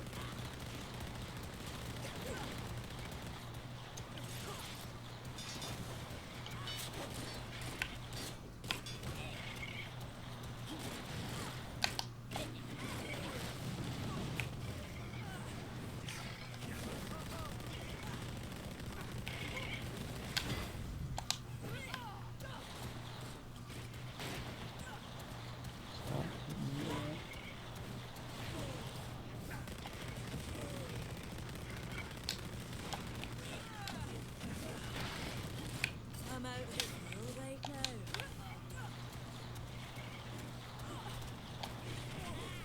Trying to get rid of this shaman real quick. I must wait.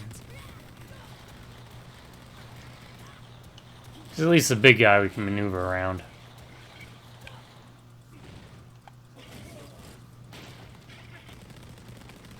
Chaosbane, that's what that's called. So what happens when you get blessed by the Chaos Gods too much and they don't really like you. Turn into a spawn. So they bless you if they like you, and if they don't like you, they just keep blessing you? Yep. And you turn into a monstrosity. Blessing, you'll get like things like magic weapons, you might grow extra limbs, extra eyes, you might get a thicker like hide that functions like armor, so you run around naked and sword blows would deflect off you. And of course you get mutated when you do it. But the mutations are usually positive. Unless they grow bored with you or they don't like you, then again, you turn into a Chaosbane, and, well, I'm out of fuel. there's one guy named Scylla, I think, Scylla, named after the Greek monster, that one of the two that Odysseus ran into. Inspired by, in a sense, just naming. Games Workshop was founded by a bunch of history nerds.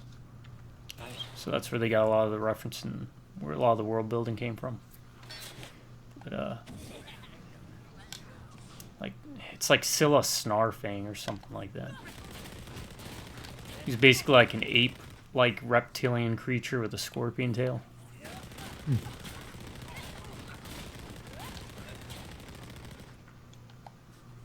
Yeah.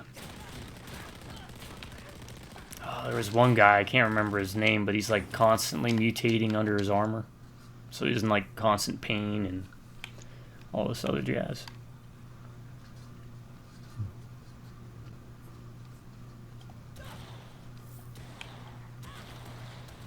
Yeah, that'd be it. How fun would that job be? Just coming up with all these ideas. Yeah.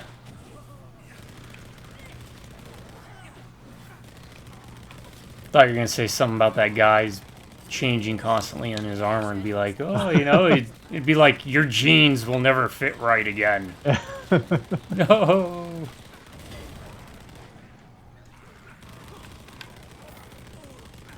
Out of fuel right now. Oh, completely off subject, but you ever played Joe? We played Joe Mac. What am I talking about?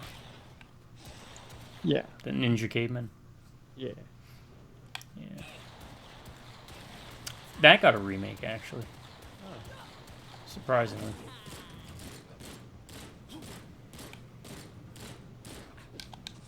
It's one I had looked at for us to do. But I don't know. Yeah. I hadn't heard amazing things about it with the remake. So Well, also off the subject, and I guess I just thought of this because you brought that up, something older that we had played before. What a bonk remake. oh yeah. I still don't know why they haven't done that. It was owned by, I think, Hudson Soft. I don't know who owns Bonk now. But It was always fun.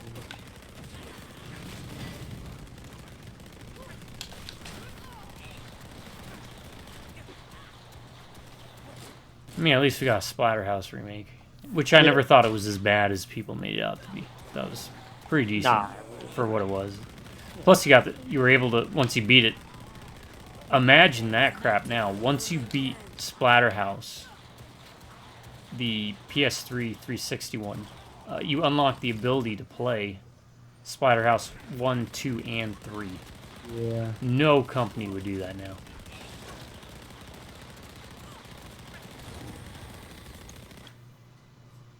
Mechanical hits, okay. Let me see what that's about real quick, because I think that'll help out a lot. If it's what I think it is. Yes, it is. Alright. What's that do? Plus 20% to my melee. So, I figure that'll help us get through this a bit quicker. Oh yeah, we should probably... Yeah.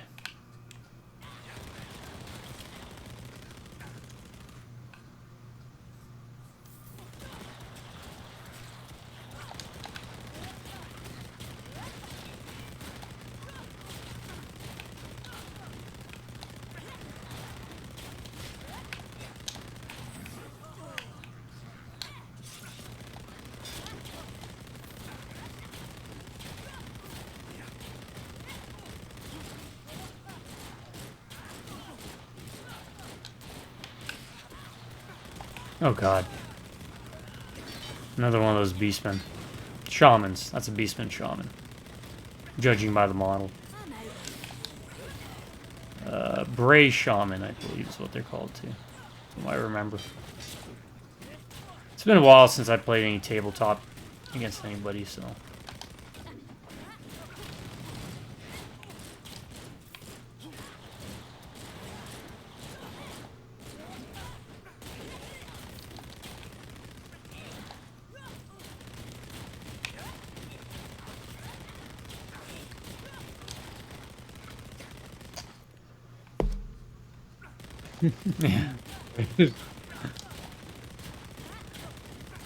Just strolling up with his pot belly.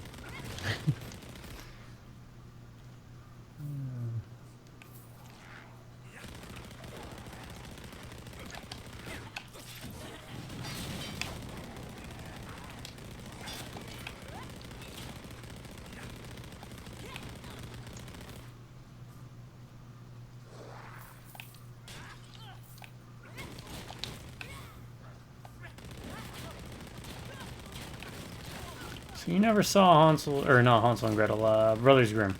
Okay, Ah, no. I'll make sure, I'll add that to the list. It's not a terrible movie. Heath Ledger, Matt Damon, Heath Ledger. Matt Damon. And,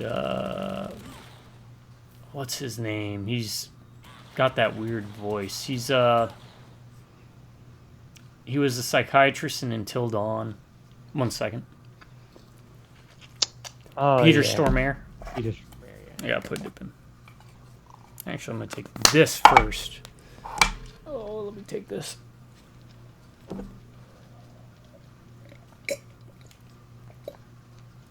Oh, now put dip in. Okay. Yeah, Peter Stormare. I love that guy. Yeah. Constantine, which even though Keanu Reeves was terribly cast in that. Oh, did you ever watch the television series? No. Apparently the actor that played Constantine in the television series is the person it was based on. Really? Yeah. I could be wrong in that, but I think I read that. I'll loan it to you. I bought the series. It was pretty good. Wasn't terrible. It was on like ABC or CBS or some crap. I was about to say, was it part of that Arrowverse? No. It Okay. was I'm gonna look this up real quick now. So I feel like less of an idiot.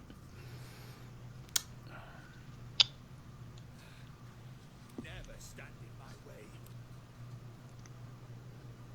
John Constantine, 2014 NBC TV series, played by Matt Ryan. So he's known for portraying Edward Kenway in the video game Assassin's Creed 4 Black Flag.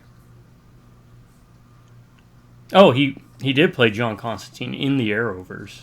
But I guess they aren't connected because that was CW, right? Yeah.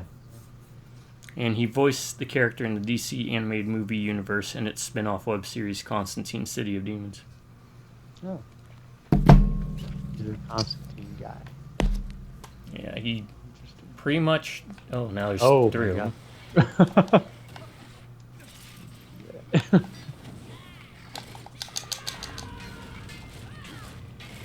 them. Just hope I don't die from this.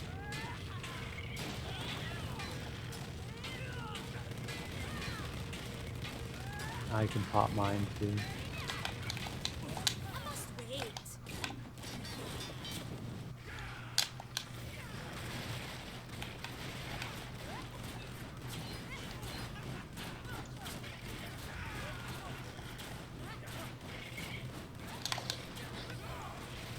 No, we still need to wait a few moments.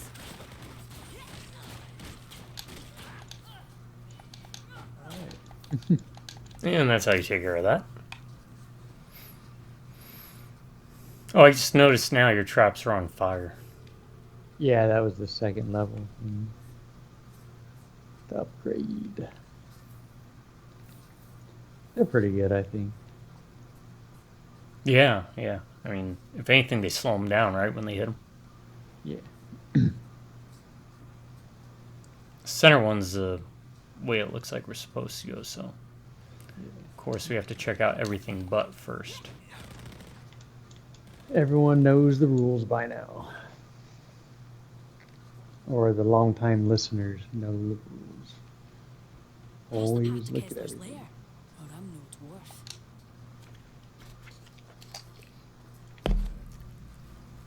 dwarf. Speak with Teclis and Boss. You don't have to ask Teclis for permission to do everything. Everything. Always the elf.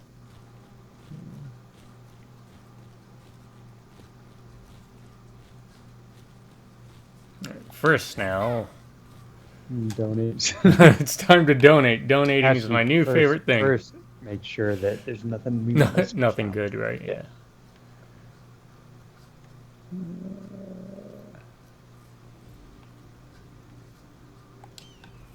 Nothing there.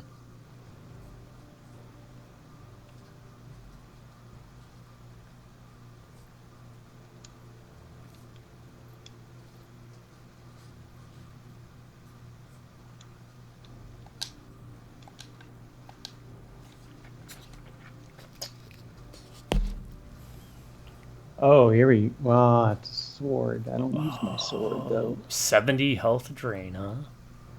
Yeah, I got something on my sword. I mean, I'll add it. Just. Yeah, I think as long as you have it equipped, it Oh, even if I don't use it. yeah. Oh, okay. That's pretty good then. 66 health drain. Yeah, because you get health. Like I've got bracers I can equip. I have health drain on.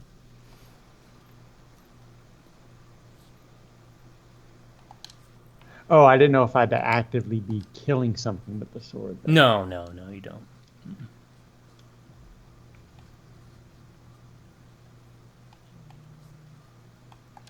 And passive health regeneration, that's always good too.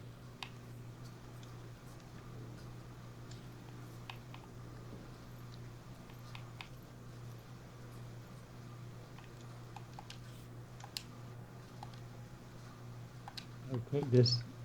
Wait. Okay, that's my blue ring. That's the bottom ring. I always get the rings mixed Yeah, up. I do too.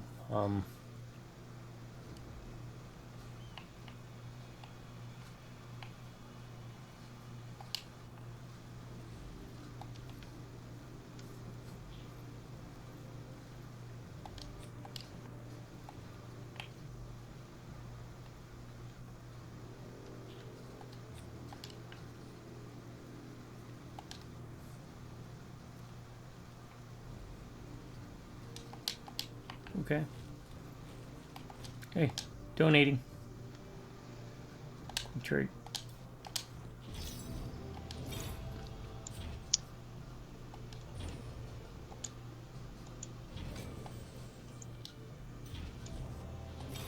Master Chef. Yeah, what does that do?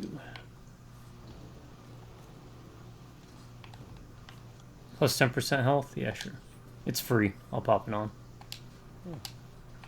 Alright, now I'm at like 31,000 defense. Yeah, I got 32, 455.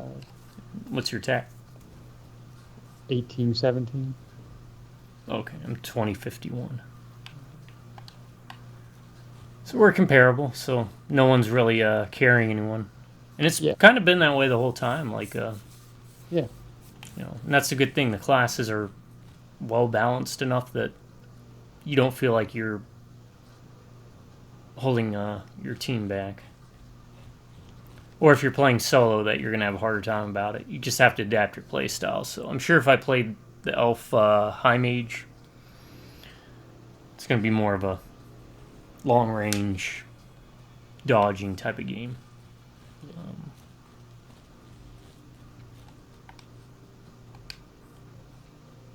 I just want to know how we get these god skills, man. Have we not reached the part? I guess not. Because I get a turret. Oh, that'll be neat. And there's a basic turret, but I have to be level 27 for that one. So I could have 4 turrets at one time. Summon a turret, pounds the ground, dealing damage, slowing and stunning enemies. With each smash, players within the area are granted a stackable damage reduction bonus. Up to 20% damage reduction.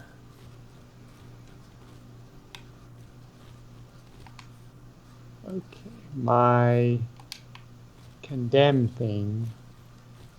Now, enemies are slowed and all damage they take is increased for a few seconds. Oh, that's going to be real Damage good. bonus and adds fire damage to all attacks for the duration of the effect. That's very good.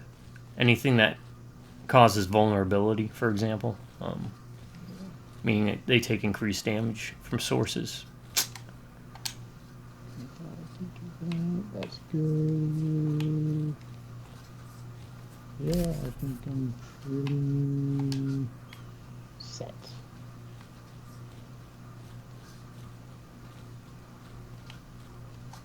Yep. Nice. Alright, Tackless. Kessler's trail led to an ancient camp. Now we know how to I do not doubt it. Prepare yourself. Kila Gunnar's got you. It'll be fighting ahead. There's always fighting ahead. Wow, 14,000 experience. Extra skill points. Meet Tackless and Boss at the sewer entrance. Alright. So, you know, the beginning, this is still technically like the first part of the main game. Might feel a bit humdrum, but it opens up when you start going to other levels. I think there's like a forest level. I can't remember what else there was. The time to strike is now. Which the beastmen will have fortified their camp. I think this is the end of the Nurgle part of it, if I remember correctly.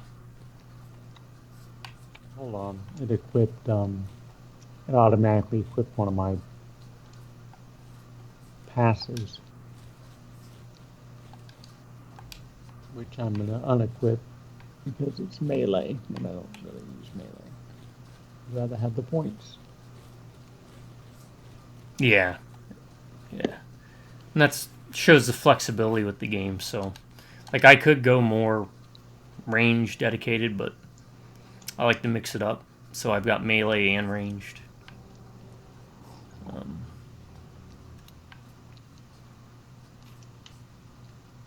So just so I have options at all style of play. Nothing there. Favorite Rockstar game? Vice City? Vice City.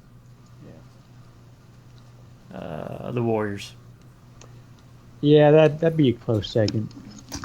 Not that I don't like Red Dead Revolver or Manhunt. I definitely enjoy both of those games, but Actually, if we're including Undead Nightmares, Yep. I put Red Dead. Redemption, Undead Nightmares. Yeah. I might put Red Dead second anyway and have Warriors third. Blasphemy! But Vice City is definitely number one for me. It's my favorite of the Grand Theft Auto games for sure.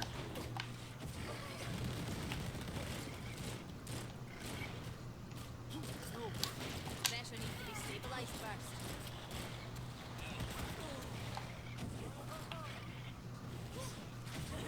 No. No, exploding ones. Why?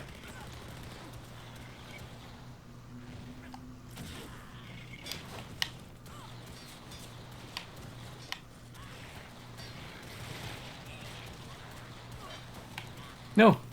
Okay, he's not an exploding one. He's just hyper. I'm so afraid of the Nurglings now.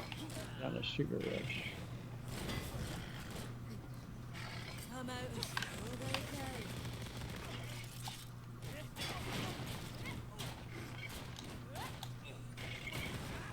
Who was it you played when we played Marvel Heroes? Can't remember. Scarlet Witch. Scarlet Witch, that's I right. didn't buy any of them. Yeah. She was pretty fun.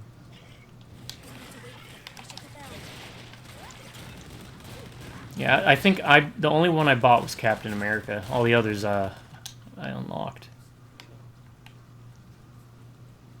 They're trying to revive that.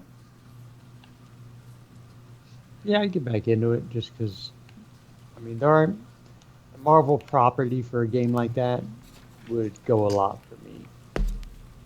Yeah, I mean, we had a blast with it. I played a lot of Punisher. I think Moon Knight's the one I played the most once I unlocked him. There was just so much variety to it. Not quite exactly sure why. I think something happened with the guy who was the head of the company, and then Disney probably was like, no, we don't want this because we're Disney. But I know there are fans of the game who are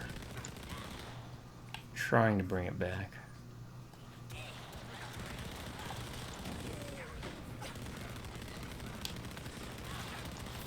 Last I checked, they had enemies, they had characters.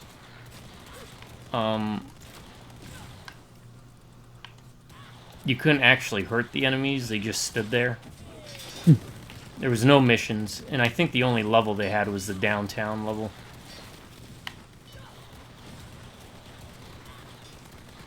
But you know, projects like that, they take a while, like City of Heroes, City of Villains, you have Warhammer Online, Age of Reckoning.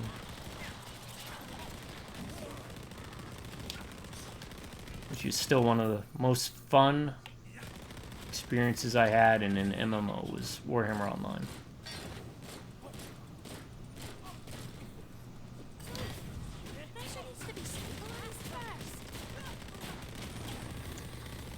You've unlocked a new skill, alternating pistons. You unlocked explosive rush. What's alternating pistons? Let me check that real quick. Sound to metal. Heals all players with a little health on each switch. Oh, okay, I'll put that on. It alternates between damage reduction and damage bonus. And it restores our health. So, yeah, I'll pop down. That'll help.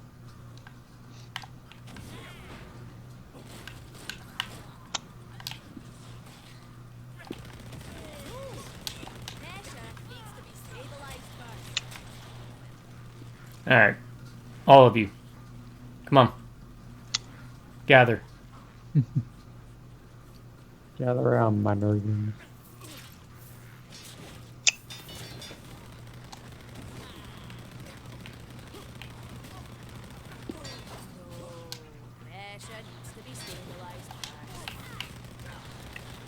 So I don't think we got a chance to talk a little bit, just in case if someone is listening and they want to look into it a bit. That guy I had you look up. Yeah. Definitely bring it up. Hearn. Let me get his name down.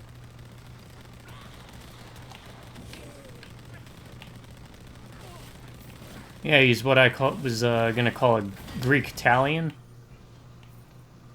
Yeah, he's That was abandoned in Ireland.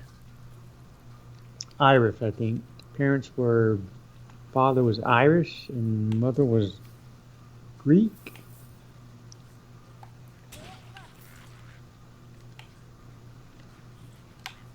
Lafcadio Hearn.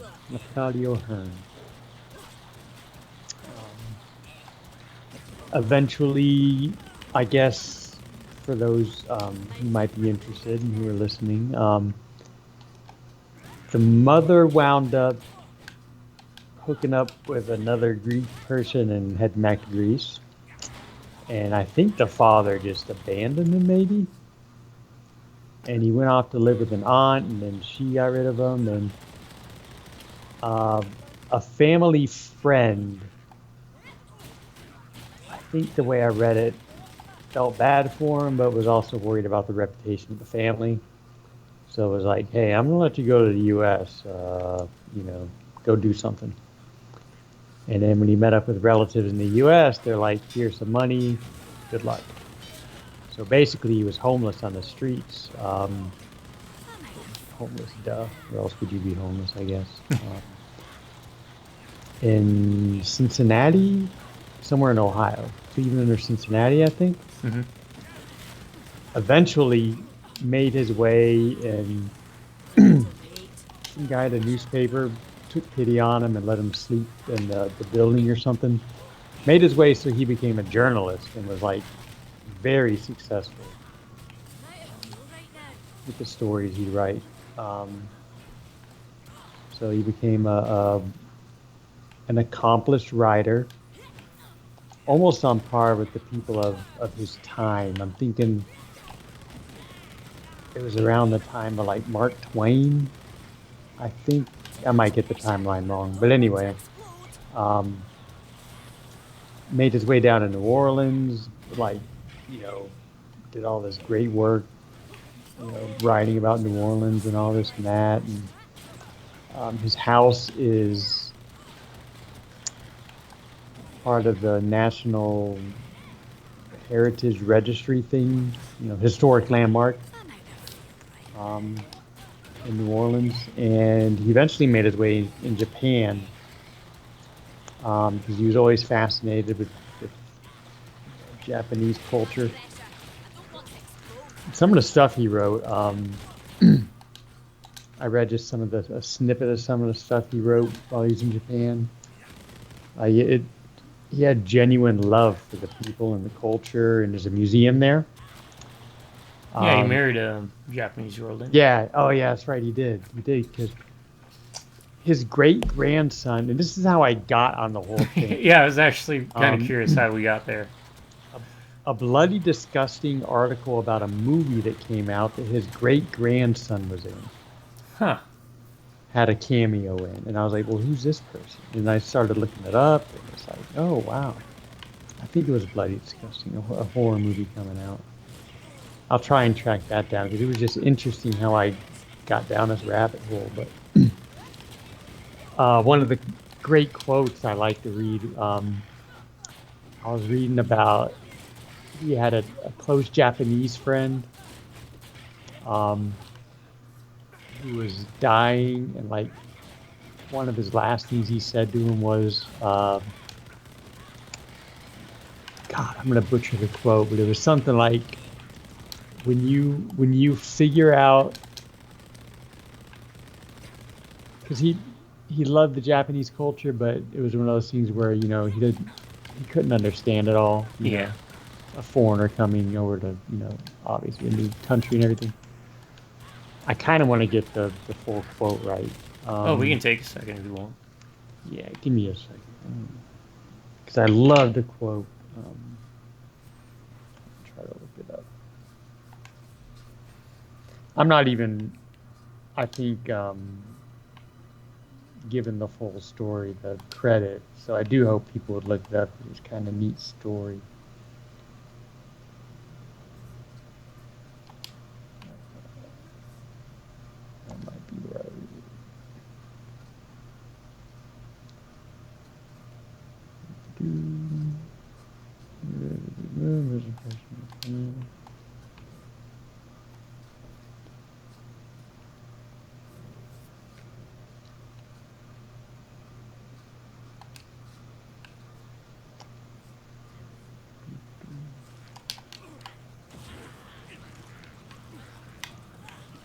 Thanks. Yep.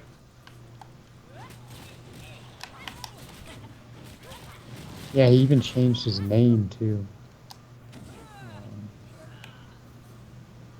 I have no idea where these guys are coming from, but they just showed up.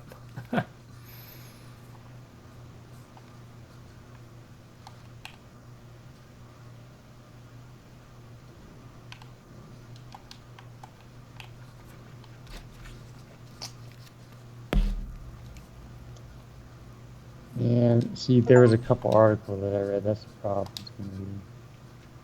Oh, that might be it. Sorry. Talk amongst yourselves. Oh, this is another one. He's talking about New York here, and this is another reason why he wound up going to Japan. New York drives me crazy, or if you prefer, crazier, and I have no peace of mind or rest of body till I get out of it. Nobody can find anybody. Nothing seems to be anywhere. Everything seems to be mathematics and geometry and enigmatics and riddles and confusion, worse confounded. One has to live by intuition and move by steam. I think an earthquake might produce some improvement. Damn. I have nothing against New York. I just like that. Yeah.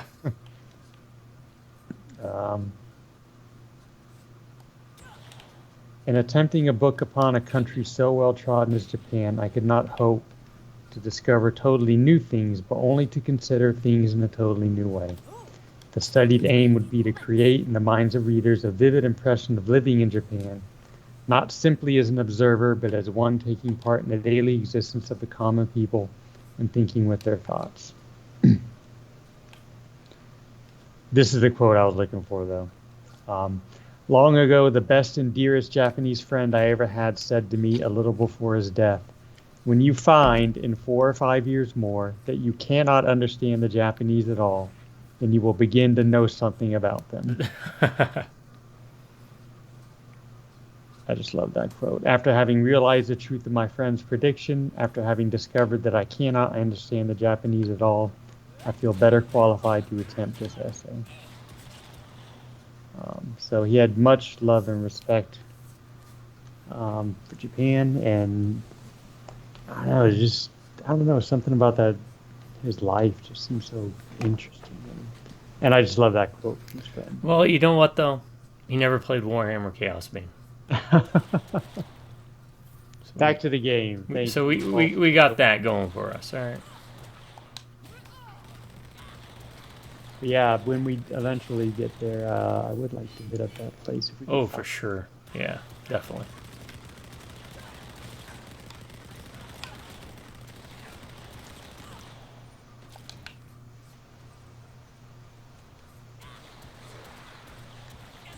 Yeah, that's in Tokyo, right? I'd have to look it up. From what I think so. From what I remember when I did the looking at it. Yeah, we can visit his grave and the museum while we're there.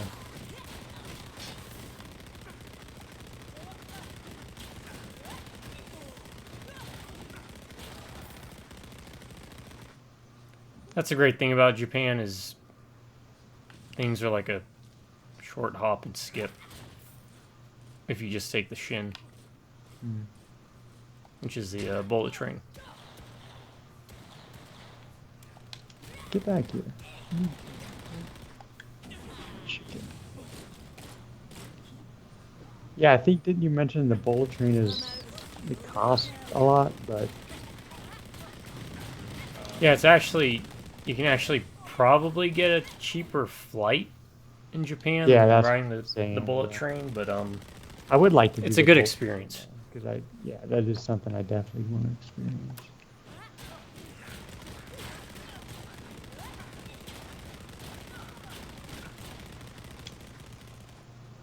We'll just have to And, make sure we it don't was, ask everyone if it's a game of hot potato over there. It was also, at least for me, a fairly entertaining movie. Yeah, it's alright. Wasn't bad.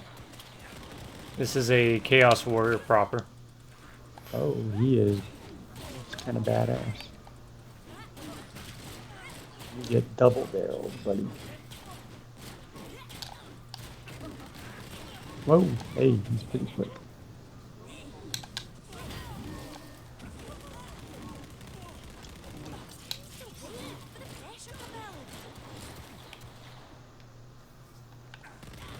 And he brought a friend.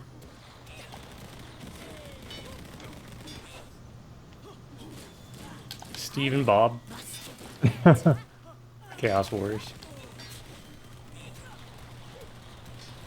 The business card says. Oh, he is fast. Got that dash.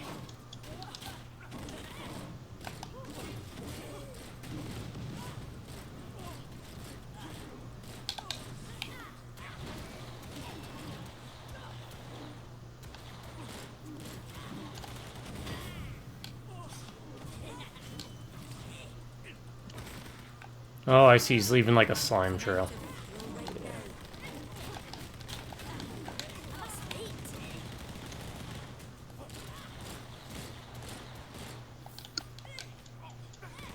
It's all good because I got my health regen back.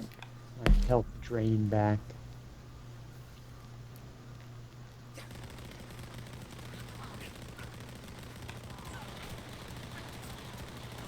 Also, my passive ability should be healing it too. Doesn't heal plus 10, it heals like 10%, so I'm getting back like 1500 health every time it switches.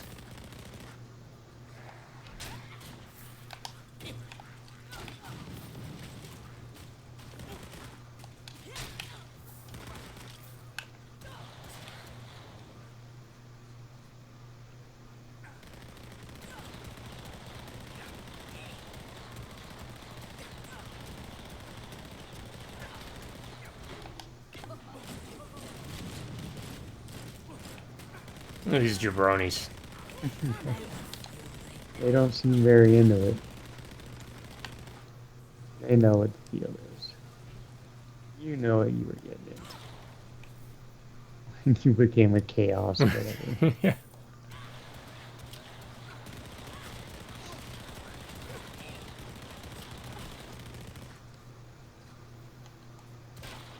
Alright, I did this on one of my other videos. They haven't dropped yet, but I started going over. And this is going to require a lot of thought on your part. Oh man. Yeah, I know. I know. I went over the games that I had bought and played originally for every system.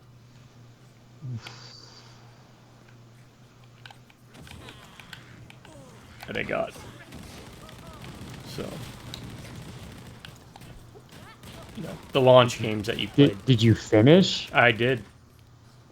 How long did that take? Jeez. Not too long, maybe like 20 minutes, because, you know, remember my solo videos are like 2 hours, and I have to fill in the time by myself. Yeah. So it allows me to organize my thoughts a bit easier, because I'm not replying really to anyone. Wait, are you just saying specifically launch games? Well, I mean, those I'm assuming would have been the first ones you played if you bought the system at launch. Oh, so you just mean the very first game for every system? Yeah, you could. That'd be another better way to probably phrase it.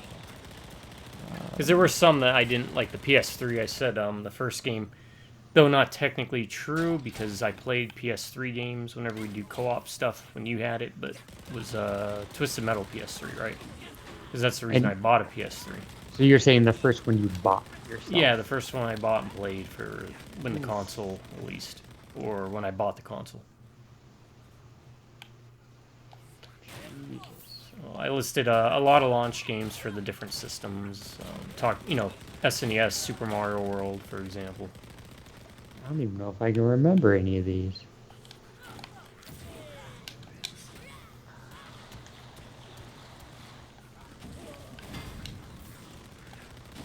Let me see if I can think of any off the top of my head.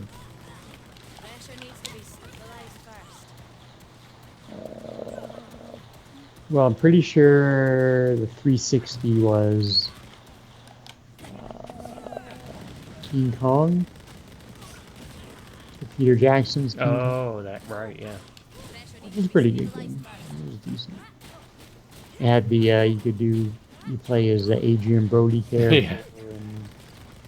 No, not the character. You play as Adrian Brody. That's It had a little varied gameplay. It was pretty good. all I remember of the two things from that game is you playing that one part the heck and back with the T-Rexes, where you have to fight them as Kong. I remember you had some difficulty there, and then the other part was basically like you would pick up spears and continuously throw them, go back, pick up spears and throw them, and yeah, you had very limited weapons as the human. Also, I think there was no HUD.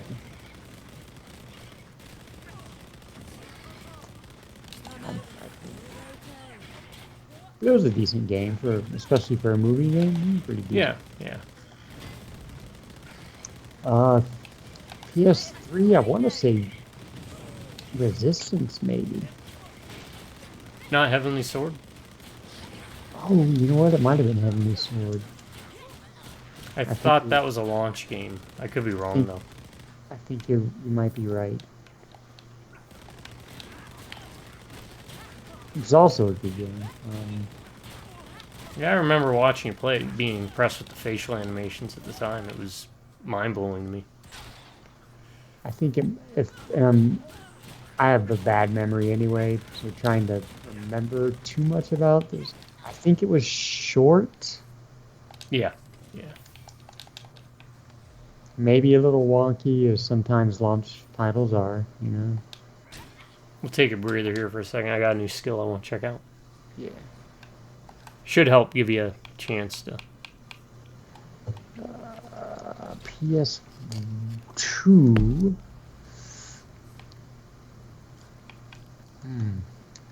Code Veronica, maybe?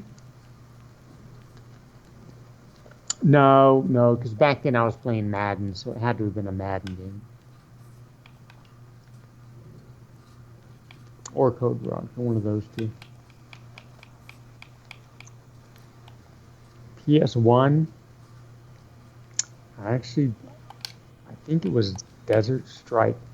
I didn't buy Resident Evil 1 originally for the PS1. I borrowed it. I think it might have been one of the Strike games, Desert Strike specifically.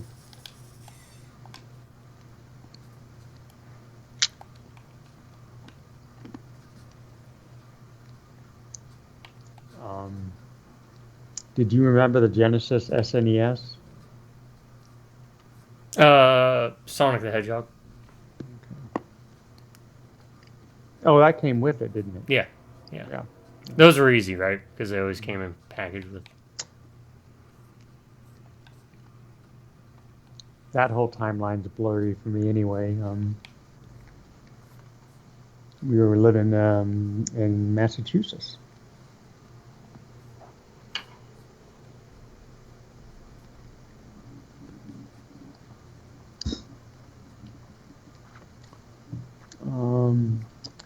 GameCube. Could it have been a remake? Might have been remake. Yeah, I'm just gonna stick with that for now. You're right, though. It does make you have to think about it, right? Yeah. So the way I did is I started with the earliest ones and I moved forward best I could. And I mean, it doesn't have to be perfect, right? Like, heck, how many years ago was it? A lot.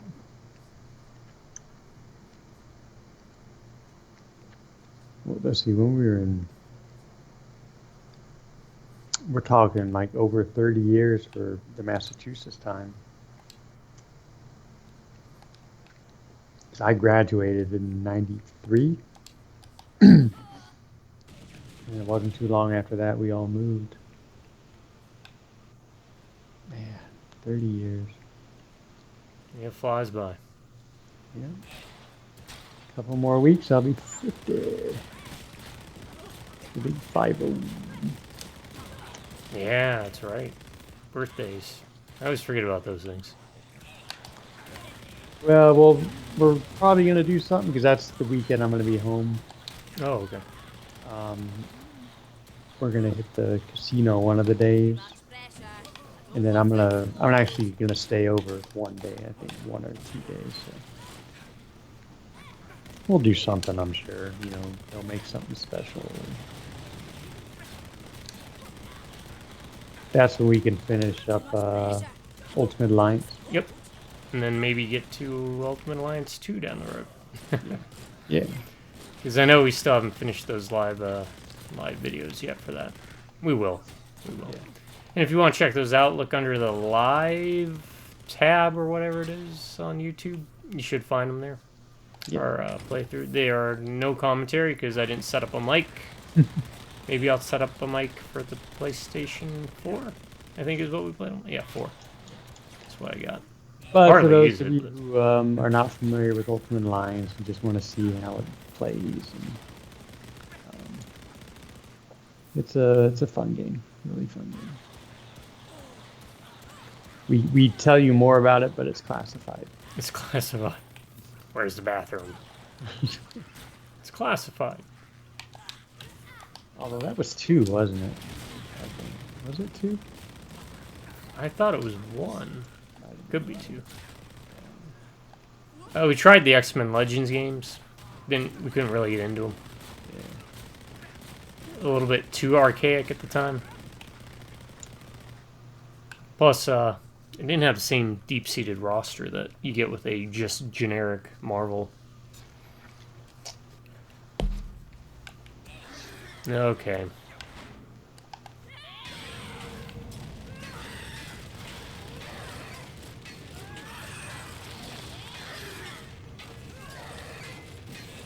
Oh, there's a third one. I Should have waited. I'm gonna pop mine.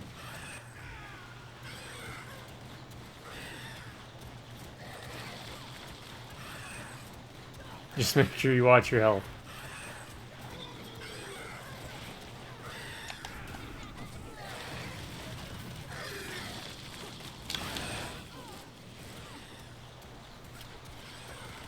I say as my health gets completely sapped because of that explosion. Too much pressure. I don't want to explode. Thank you, Bloodlust. Are words I never thought I'd say. But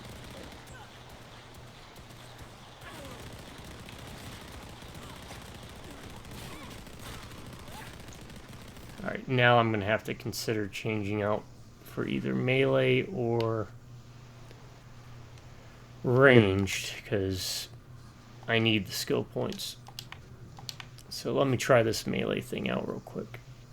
If I don't like it, well, good thing about the game, folks. There's lots of options with how to play. Like I haven't even touched my melee stuff because I just have fun with the guns. But if you're more of a melee person, you absolutely can be a witch hunter with the melee.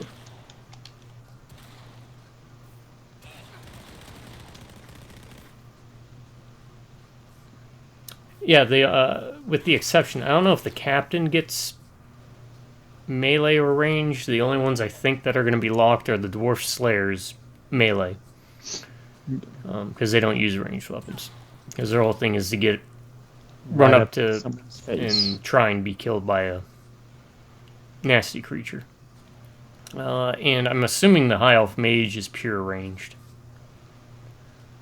Yeah, that makes because he's sense, a right? wizard They don't want to get their hands dirty. and he's an elf. Yeah, dirty elves. I think we need to talk about your elf hatred, buddy. Never. We'll devote a whole video maybe next time to why I have such a deep-seated hatred for elves.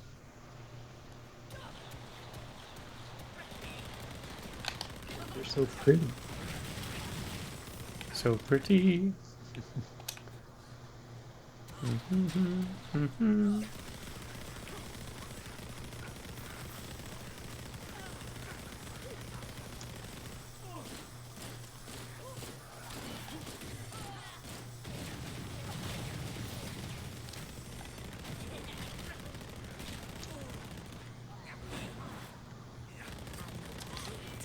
Pressure to build. So this is like a grinding device, I guess. I just hold it down and Yeah. for melee, but let me try out this other ability real quick. Yeah. Or not, because I don't have the points for it. Okay, so yeah, I'll stick with it. I mean, it doesn't really matter as much. I have another pistol, repeating pistol thing, kind of like what you have. But it's an ability rather than a basic attack.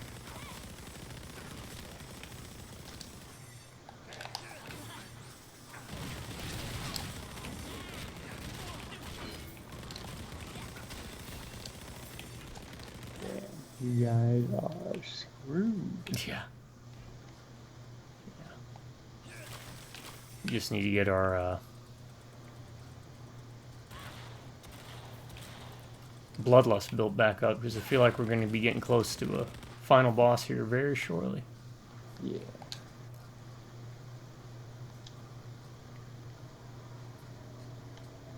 Oh, I don't know why it says it's waiting. no, I'm hitting A. It's never done that before either. Oh, the join button. Some players don't want to join this. Oh, this is a boss fight. Okay. Hold down Y. Oh, wait. Okay. Alright, got it. Alright, this is it. The first major boss, the Harbinger. Father Nurgle, Lord of Plagues. Sounds like he's a lead singer of a death metal band. Father Nurgle, Death Cloak, Toki Wartooth, as a bumblebee. I forgot. I remember I used to know the lyrics to that opening. I remember the pickles part. Doodly doo doodly doo doodly doo Diddly-doo-diddly-doo-diddly-doo. is from a home movies episode, a song. Oh, really? Yeah. The Harbinger, eh? Alright, kid. Alright. You want to see the story, folks? You can play the game yourself. We're here for the gameplay. Also, it's War. That's a great unclean one. Yeah.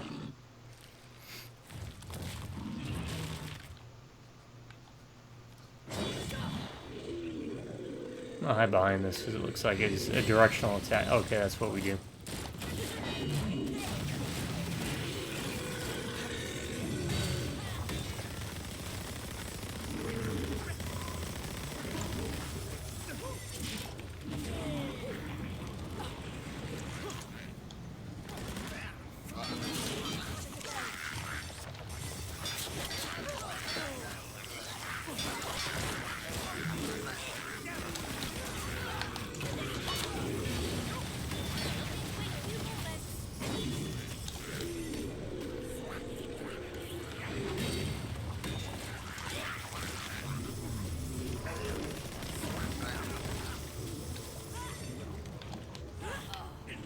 Ah, okay, we want to try and keep those around to dodge that.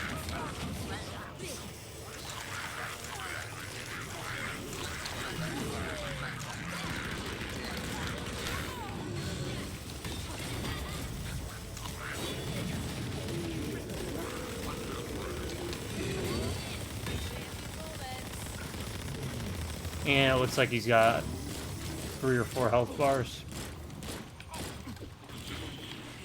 Actually, he doesn't even do that much damage, does he?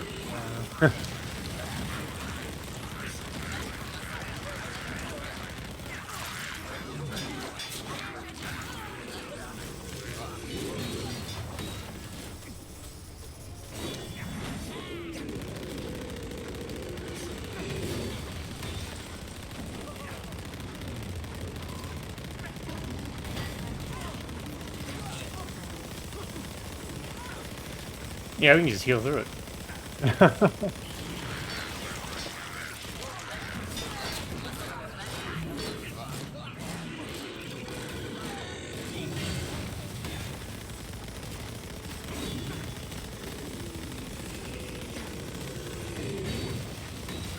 Yeah, I mean, I don't think I'm losing any health.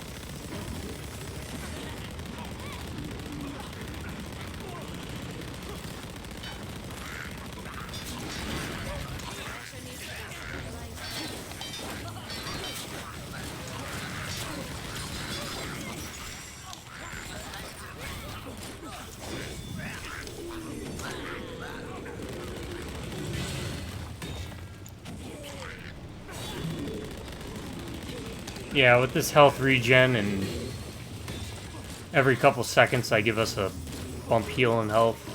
Yeah. This ain't nothing.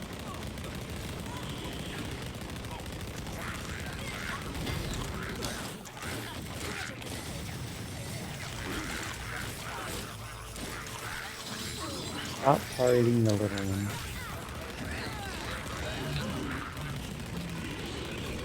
The only downside so far is it might target the little one. Yeah.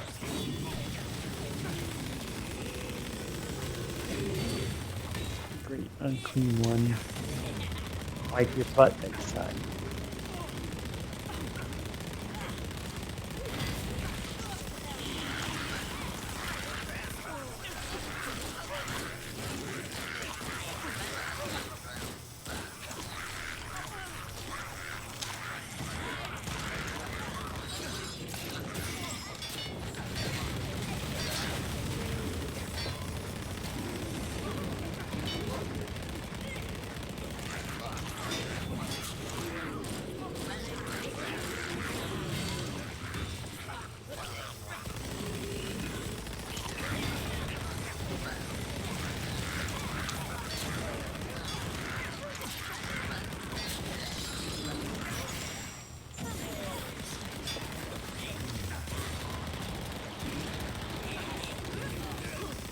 Oh, you're going all out now.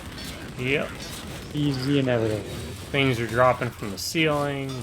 Hordes of little guys.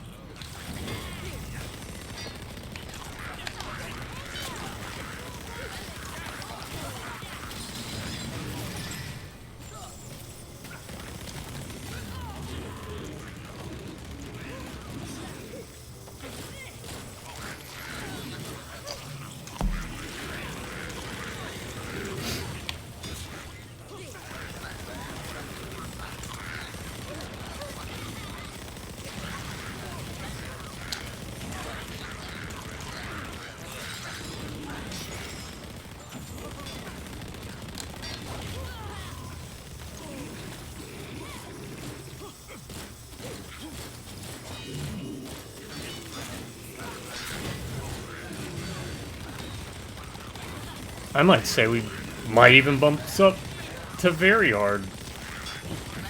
Oh, there. Very high. Is there something higher? There's like 10 levels or so, but you have to Oh. unlock the higher difficulties. I think the only ones we can unlock up to is very hard. So, and we can do that. Okay. We can do it in game. Might be worth it.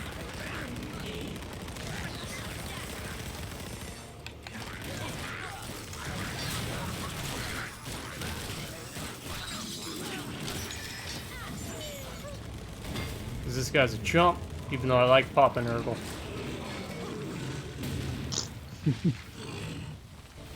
Sorry, Papa Nurgle. I grew to love him playing Total War Warhammer. I mean, I always liked all the Chaos Gods, but the whole idea behind them. Look them up. I gave you that wiki. You can type in Nurgle, talk about them, give you some background on it. But Yeah, absolutely. you just, for an evil demon guy, or not even demon, like god, evil demonic god, he apparently really loves his, My agents in the I just Meet me at the tower. his followers. Alright, meet him at the tower. He's gonna be somewhere. Heavy pounding mastered. Expeditions unlocked. Boss rush unlocked.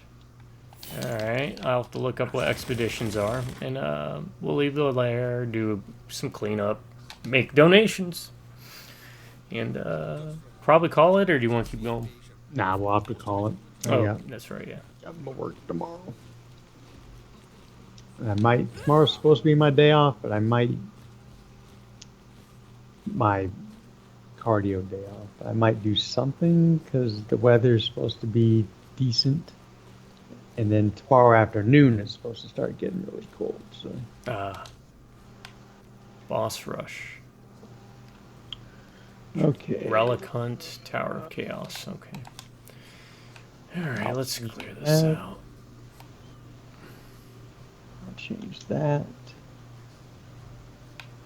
That's all poop. Maximum armor general. I'll take that.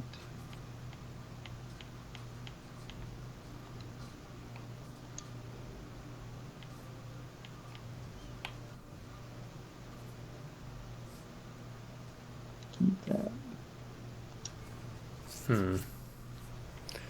Lose a little bit of health.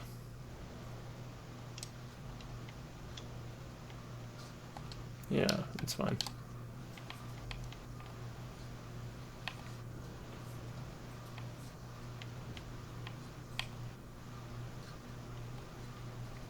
If you ain't got health drain, I am passing on you.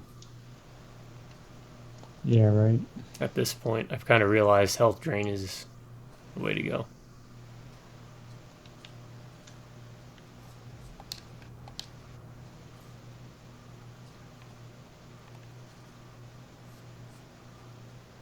Armor damage, maximum health.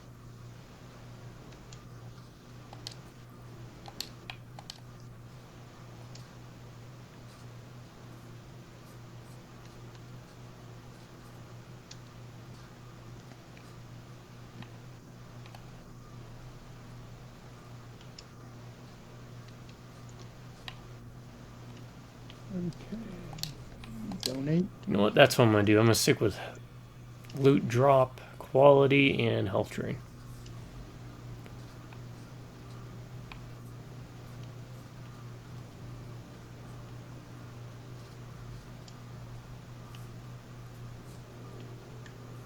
Okay, what did I unlock? Keep that because of speed. That's crit and health drain and cost reduction.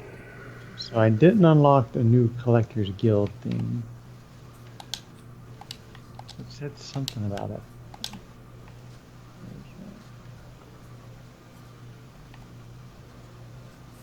How's it guild?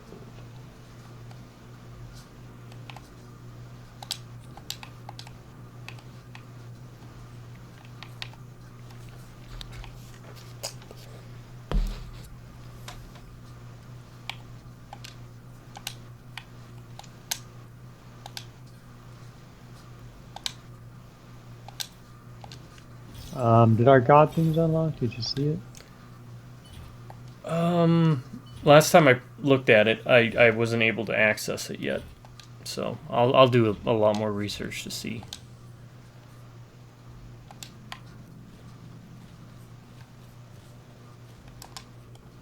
I know from what a quick glance told me is level 15, but apparently there's a quest we have to do.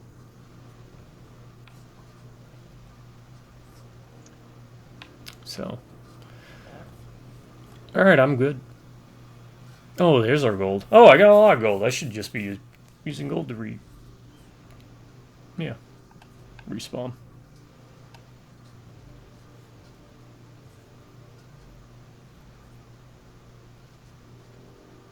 And here's your raw damage and numbers and stats. Journal. Oh, God skill. Oh! Okay. What's up?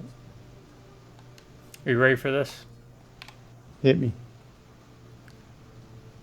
Alright, press select. And press left bumper.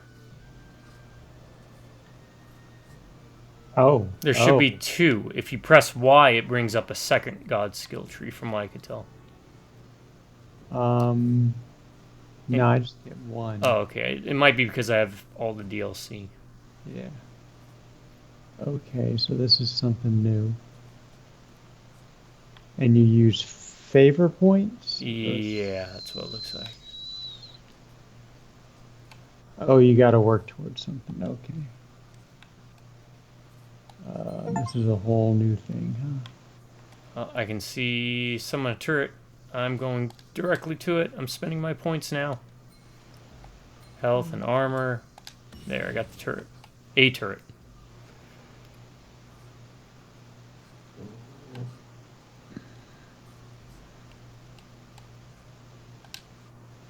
What's the second one here?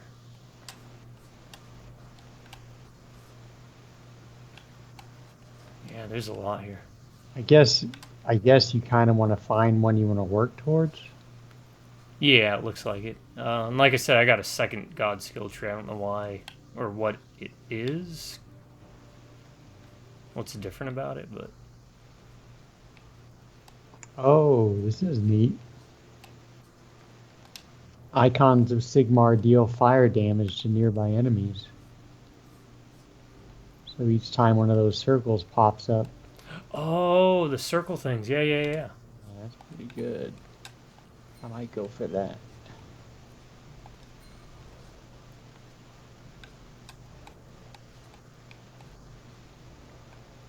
Alright. I won't spend any more points there because what I want to do now is I want to equip this God skill real quick and see what it looks like. I'm gonna get rid of that. I don't use that really, the hammer. Alright, let's see what my turret looks like.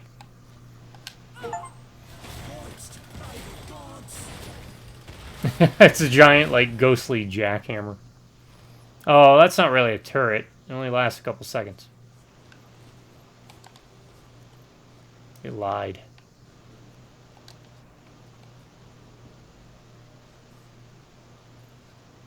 Duration 5 seconds.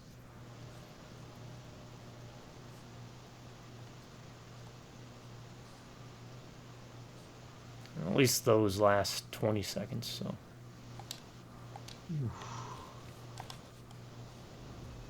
Yeah, right? The game just opened up a lot more stuff. Armor Vision 12.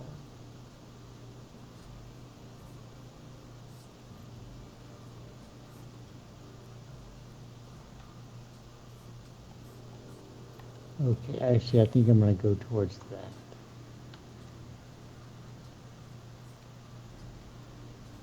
I don't know, man, because like the icons of Sigmar one, I don't have to do anything. Those pop up automatically. Yeah. The other one I'm looking at is a Sacred Sigil, which costs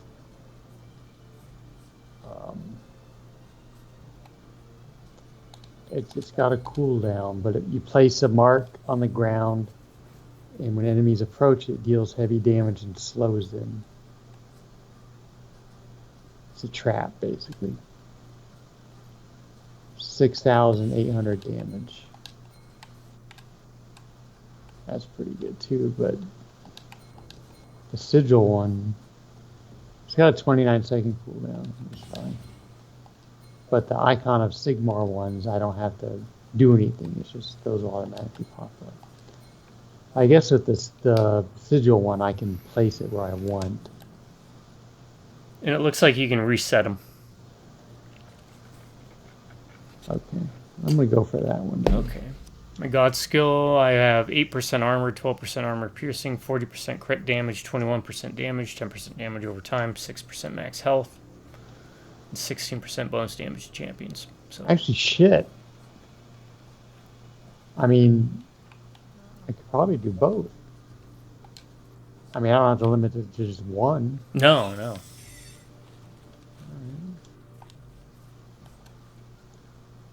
So yeah, there's a lot of stuff at play here.